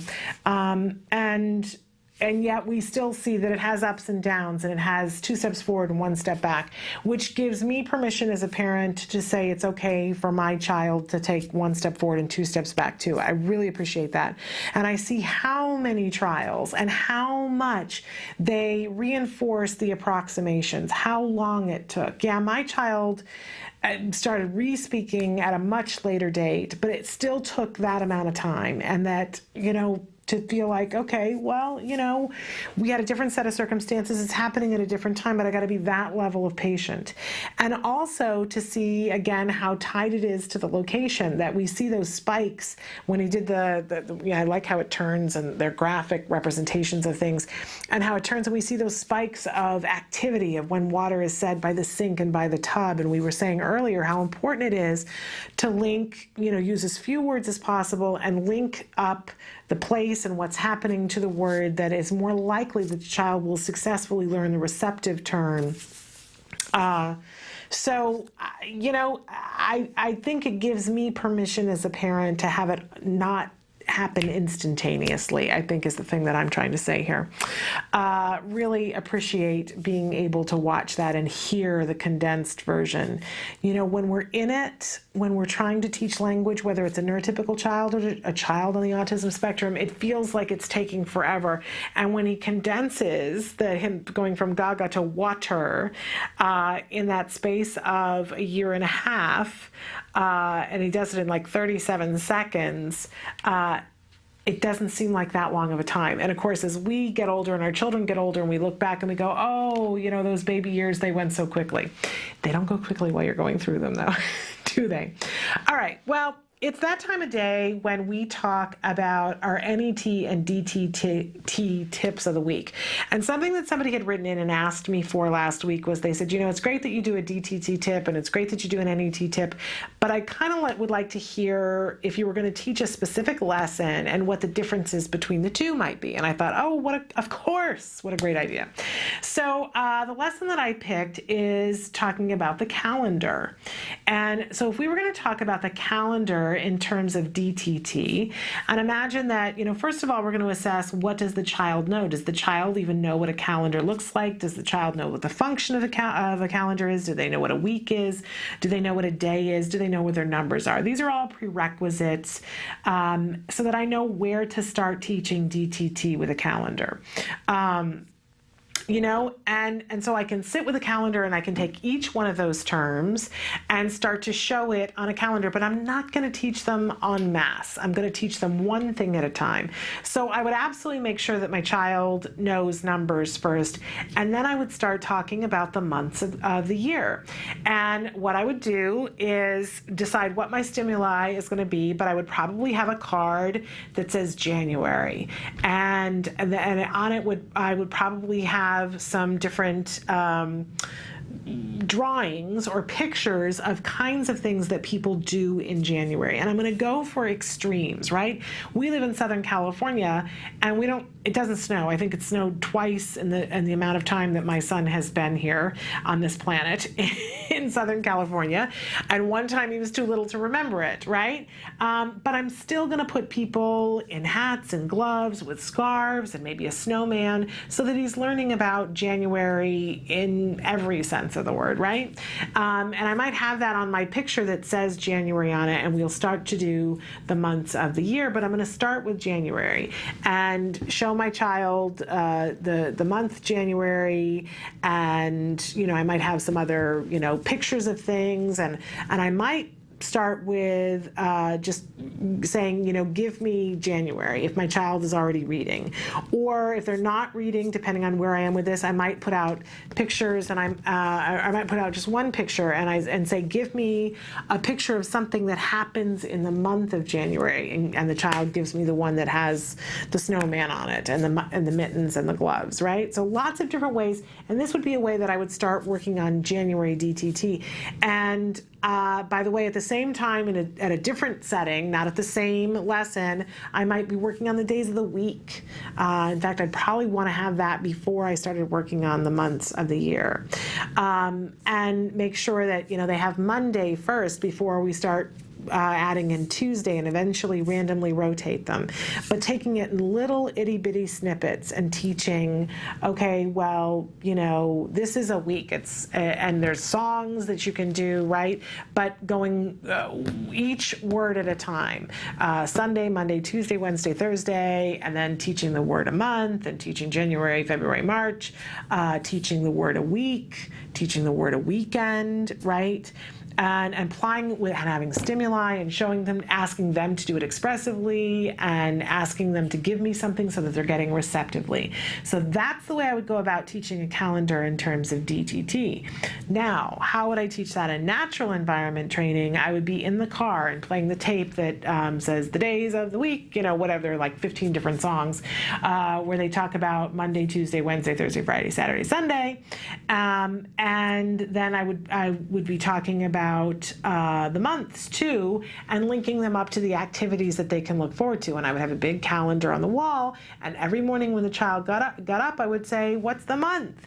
Or where's the calendar? Maybe I'd start with that, and they go over and touch the calendar. And once they're doing that on a regular basis, I would say, what's the month?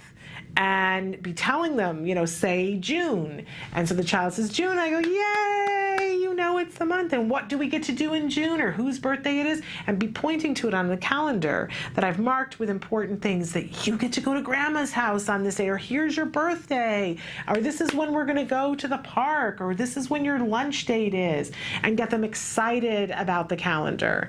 That would be my natural environment training for it. But it's important to use both of those things together, because if I'm only ever pointing to the calendar and saying, hey, what month is it? It's June, there's a good chance that my child on the autism spectrum is not going to pick it up. Remember, they've got to fight through all that other stuff. But if I'm doing it in DTT and really giving them the opportunity over and over and over that this is June, and in June it's summer, and Flag Day happens in June, and school gets out in June, right? All those things, so that then when we go to the calendar and apply it in real life and real time, that it's much more possible that it's going to transfer to that. But then every opportunity I have, if I'm watching a movie with my child, and I'll say, what season is it? What month do you think it is then? They already had Christmas, so what month do you think it is now? Any opportunity at all to talk about the months and what comes before it and what comes after it, then I'm going to be working on that. That's natural environment. The child's going to find that really reinforcing, and it just happens a little bit more organically, but really important to be using both of them. And I hope that sort of clears it up, that DTT, really sitting down, very specific, making a bubble around that moment, teaching it, reinforcing it, natural environment, much more child-driven. Not always as successful if you haven't started with some DTT to begin with. Depends on the child, depends on their skill level, depends on how reinforcing it is for them too. But something to keep in mind. We're going to take a short break. When we come back, we're going to talk about our funding tip for the week before we end the show, so stick with us.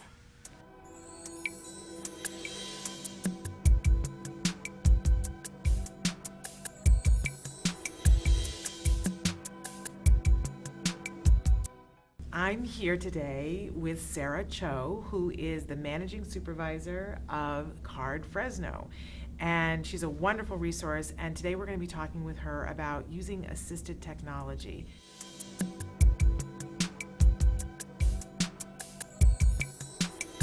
If you are a parent of a child who is primarily non-vocal and maybe has been using a type of iconic communication system, and you are recognizing that your child has really just outgrown it.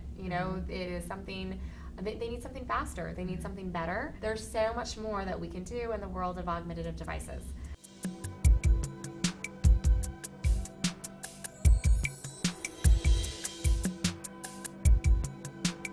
I am a huge fan of using augmentative device programs on cell phones and also on iPads. As you and I were chatting, we had just downloaded a really simple tap-to-talk program. So for this one, all a child would need to be able to do is just tap on what they wanted. I want a drink.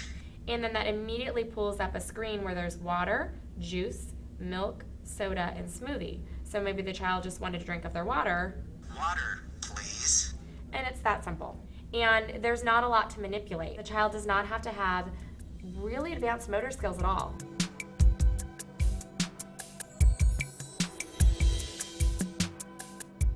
We're seeing more and more organizations advocating getting an iPad because of all those features. But it's not just for kids who are non-vocal. We have a lot of kids, who have significant impairment in their sensory regulation. They really are seeking visual input, auditory input, tactile input. And if they're learning to appropriately play with a cell phone or with an iPad or with a computer, it provides those levels of appropriate sensory stimulation. So you're getting appropriate sensory, hopefully leading to a decrease in some of those repetitive behaviors, and you're teaching age-appropriate play skills. They have free apps, even if you're working on verb use, and the child can actually scroll through the different pictures and practice talking and narrating what they see in the pictures. There's just a lot of wonderful things that you can get from devices nowadays. Whether we're looking at language, social, play, for my son, it's quite the social thing. When he sees somebody else who has one, he gravitates to them and they start playing together. It really starts the conversation with the other child. What games do you have? What apps do you have? Can I play that one? Can I see it? Yeah.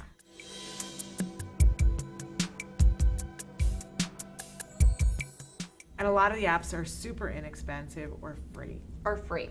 Which is, you can't be free. Free is good. So I mean, you might have that initial investment in actually purchasing an appropriate device, but then a lot of the software or things that you need, are free or relatively inexpensive. There are also some really nice applications that might be a little bit more expensive, maybe like $20 or $30, or you can essentially download the entire, for example, PEX icon library for just that little initial, investment. Welcome back to Autism Live. I'm Shannon Penrod, and it's that time of the week when we talk about funding. I know it's one of those things that it's a never-ending battle, right? And if it's not one thing, it's another. And we've seen in this last week that there are more states that have insurance now than don't in the United States. These insurance mandates that require for insurance plans to pay for autism treatment, including ABA therapy. Now, that's a good thing. What isn't so good is that the information isn't abundantly clear for everybody. And so we've talked before about how important it is that you educate yourself, that you educate your team, that you take the time to learn what you need to learn. And they even had an insurance workshop here at the Center for Autism and Related Disorders headquarters over the weekend. It's not easy to sort through, and there is a big difference between whether it's a self-funded plan and whether it is actual insurance, and we're going to be talking more about that throughout the week. But I think whoever you're going through for your funding, if you and I'm going to assume for a second that I'm going to talk to the people that there is a funding source. I know that there are a lot of you out there that you're like, really? No, because that doesn't include us. And I want you to know that I understand because I'm on my husband's insurance, as is my child, and it is a self-funded plan. So even though there is insurance reform in California, we are not eligible for it. I have other choices that I can make, and that's very true, and that I'm going to be looking into in the future. But I think it's important that we all learn what our choices are. And for some of you, you're in states where you may not have insurance reform, but you do have some choices. In fact, at this point in the game, a lot of people have choices. So I want to talk about when you are petitioning for these services, if there is a funding source. We saw earlier on the A word that they were talking about the regional center. And I was saying that here in California, that is what has worked up to July 1st of this year, was that if you needed ABA, you would go to the regional center.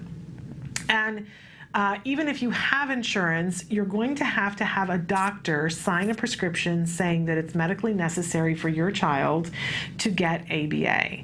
And I'm hearing from people that this is a bit of a stumbling block. And I don't want it to be a stumbling block because it's just one of the things in the process in order to get ABA. And again, I've asked you guys time and time again, tell me what's in your way so that we can work on it. And you're telling me that this is one of the things, that how do you go about getting that prescription? Well, I think it's really important that all of us who have a child on the autism spectrum perfect what we call our elevator pitch. That you heard the parents in the A word saying, the mom saying, well, I Googled and Googled, I'm still not sure what autism is. And the dad says, well, I wouldn't know if it wasn't from you. And she says, well, I'm scared then because I'm not sure that I have a complete handle on it. And I want you to know that's okay. That is okay. I still struggle myself to describe exactly what autism is because it covers so many things. Like, how can you possibly, put that into one little 20-second thing?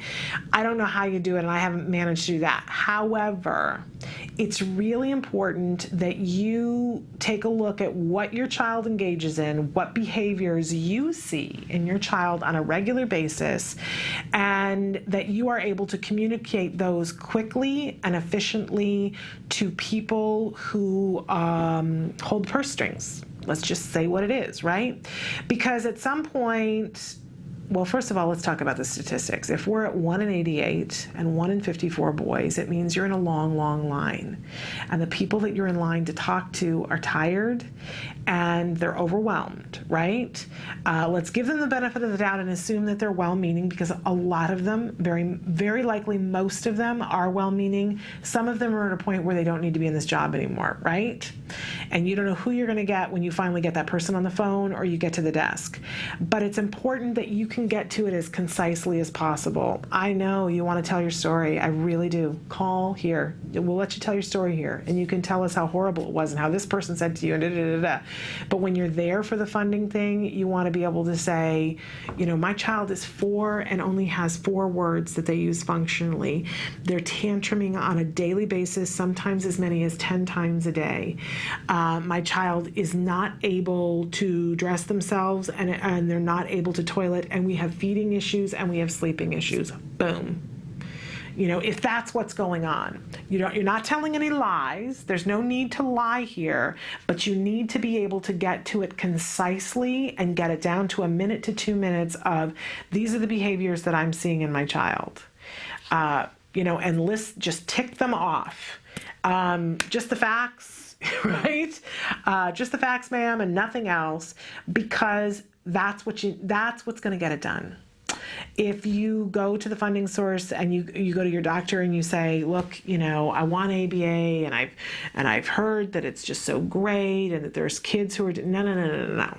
Say to your doctor, I need a prescription for ABA because here's what my child is doing. My child is perseverates on and lays on his stomach and looks at the wheels of his cars and will not interact with me, does not respond when his name is being said, bites anyone who takes a toy away from him, is self-injurious when we try to give him back. Whatever it is, list it off. What I hear from autism parents a lot is they go, well, but he's not that way all the time. She doesn't do that every day of the week. She only does that for other conversations, and when you do your intake and you do your assessment, all of that's going to be important then. But if your child ever wanders, if your child ever elopes, then you just say, my child elopes, and I don't know when they're going to do it. Because that's what they have to treat. So don't bother giving all the extra information about, well, it only happens when this. That's the conversation for when they get assessed for how many hours a week of therapy that they need. But have that elevator pitch, be concise, say that to your funding source, whether it is your insurance, whether it's that you need to say it to the pediatrician. And I know it's hard to believe, but in some cases, you're going to educate them. Take a look at the diagnostic criteria, the DSM-4 that's in place right now, and know which of those behaviors your child engages in. And don't bother telling them the ones that happen the least often or that aren't making your day miserable. Hit the big 5. Whatever is happening with your child that you really need some help with, and it may only be happening on Tuesday afternoons, doesn't matter. That's what you're going to talk about to your funding source, because that's what they want to know. What are we funding here? What behavior is it? How bad is it? And you tell them about the worst it ever is. Not that sometimes you get to sit and snuggle and sometimes your child is pleasant and happy and, all of that's wonderful. And there's going to be a time and a place to share that with. But the person who's funding the ABA therapy, they don't have time to hear all that. They just don't. Get your elevator pitch together that here's what my child engages in. Here's where my child is on the spectrum. Here's where it's dangerous. Here's where it's self-injurious. Here's where it's holding them back from being able to do the things where they're going to be able to take care of themselves long term. And go with that. That's the thing that you want to do. You will see that if you get to it concisely, they're going to fill out your paperwork faster. It just is the way that it goes. We've said that with our children, we got to pare down what we say, edit down so that they pick up the receptive words. I'm going to ask you to do the same thing. Go to the pediatrician. I have to do this at Disneyland. If we don't bring our pass, to the alleged pass that we, wink, wink, at Disneyland, if I don't bring it to renew it, they say to me, and why we ask for the pass, and they say, and why are we doing this? And I say, because my son has autism. And they go, and what is happening that makes it so that he has to have the pass? And I, go through very succinctly, here is why. And they go, okay. And it takes 20 seconds. And that's it. But you got to have your elevator pitch. Here's what's happening. For whoever it is, it will make it infinitely easier, and I think you're going to find you're going to be more successful.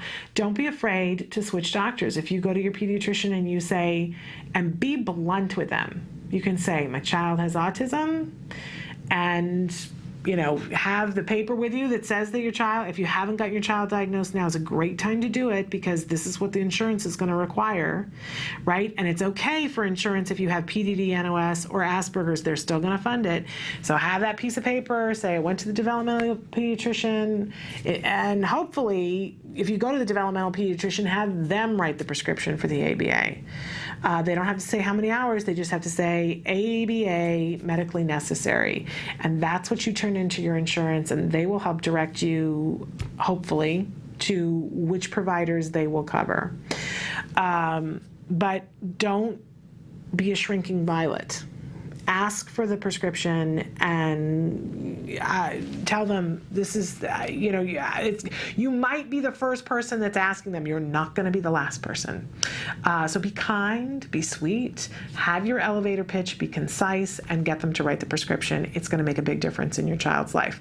Okay. We're at the end of the show, but as this show ends, the conversation continues. So please take a look at the screen and see all the different ways that you can get a hold of us here at Autism Live. I can't tell you how much we value your opinions, your thoughts, your concerns, the advice that you share. We know what this journey is like, and we want to support you. So please let us do that in a way that best suits you. If you have a question, if you have something you want to share, if you want to be on the show, we are so open to all of those things, but please share in the conversation, because you never know how much it could help somebody else. You've been there where you just were going through the day and saying, I just don't know what I'm going to do, and someone somewhere said something, whether it was on TV or online, or a parent asked a question and you went, oh my goodness, I didn't even know about such a thing, and it opened a whole new world for you. Ask questions, because it will open a whole new world for someone else. We've got a really exciting show tomorrow. We were supposed to have her on a week ago, but we're going to have Michonne Reynolds, who has written a book about how to teach art to children on the autism spectrum. Really fascinating topic. She's going to be with us tomorrow at 11 o'clock, so you're going to want to tune in for that. On Wednesday, we'll have Let's Talk Autism with Shannon and Nancy. On Thursday, we're going to be joined again by Angela Persicki, who's going to be with us. And on Friday, we are going to have Dr. Jonathan Tarbox, who is going to be with us.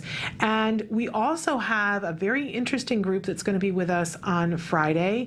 Eric Peacock from My Autism, My Autism Team, excuse me, because they also have My Health Team, but it's My Autism Team is going to be with us talking about this new way of connecting yourself with the providers that you want and the information that you want. So that's from My Autism Team. Eric Peacock will be with us on Friday. So lots of really interesting things happening here with us throughout the week.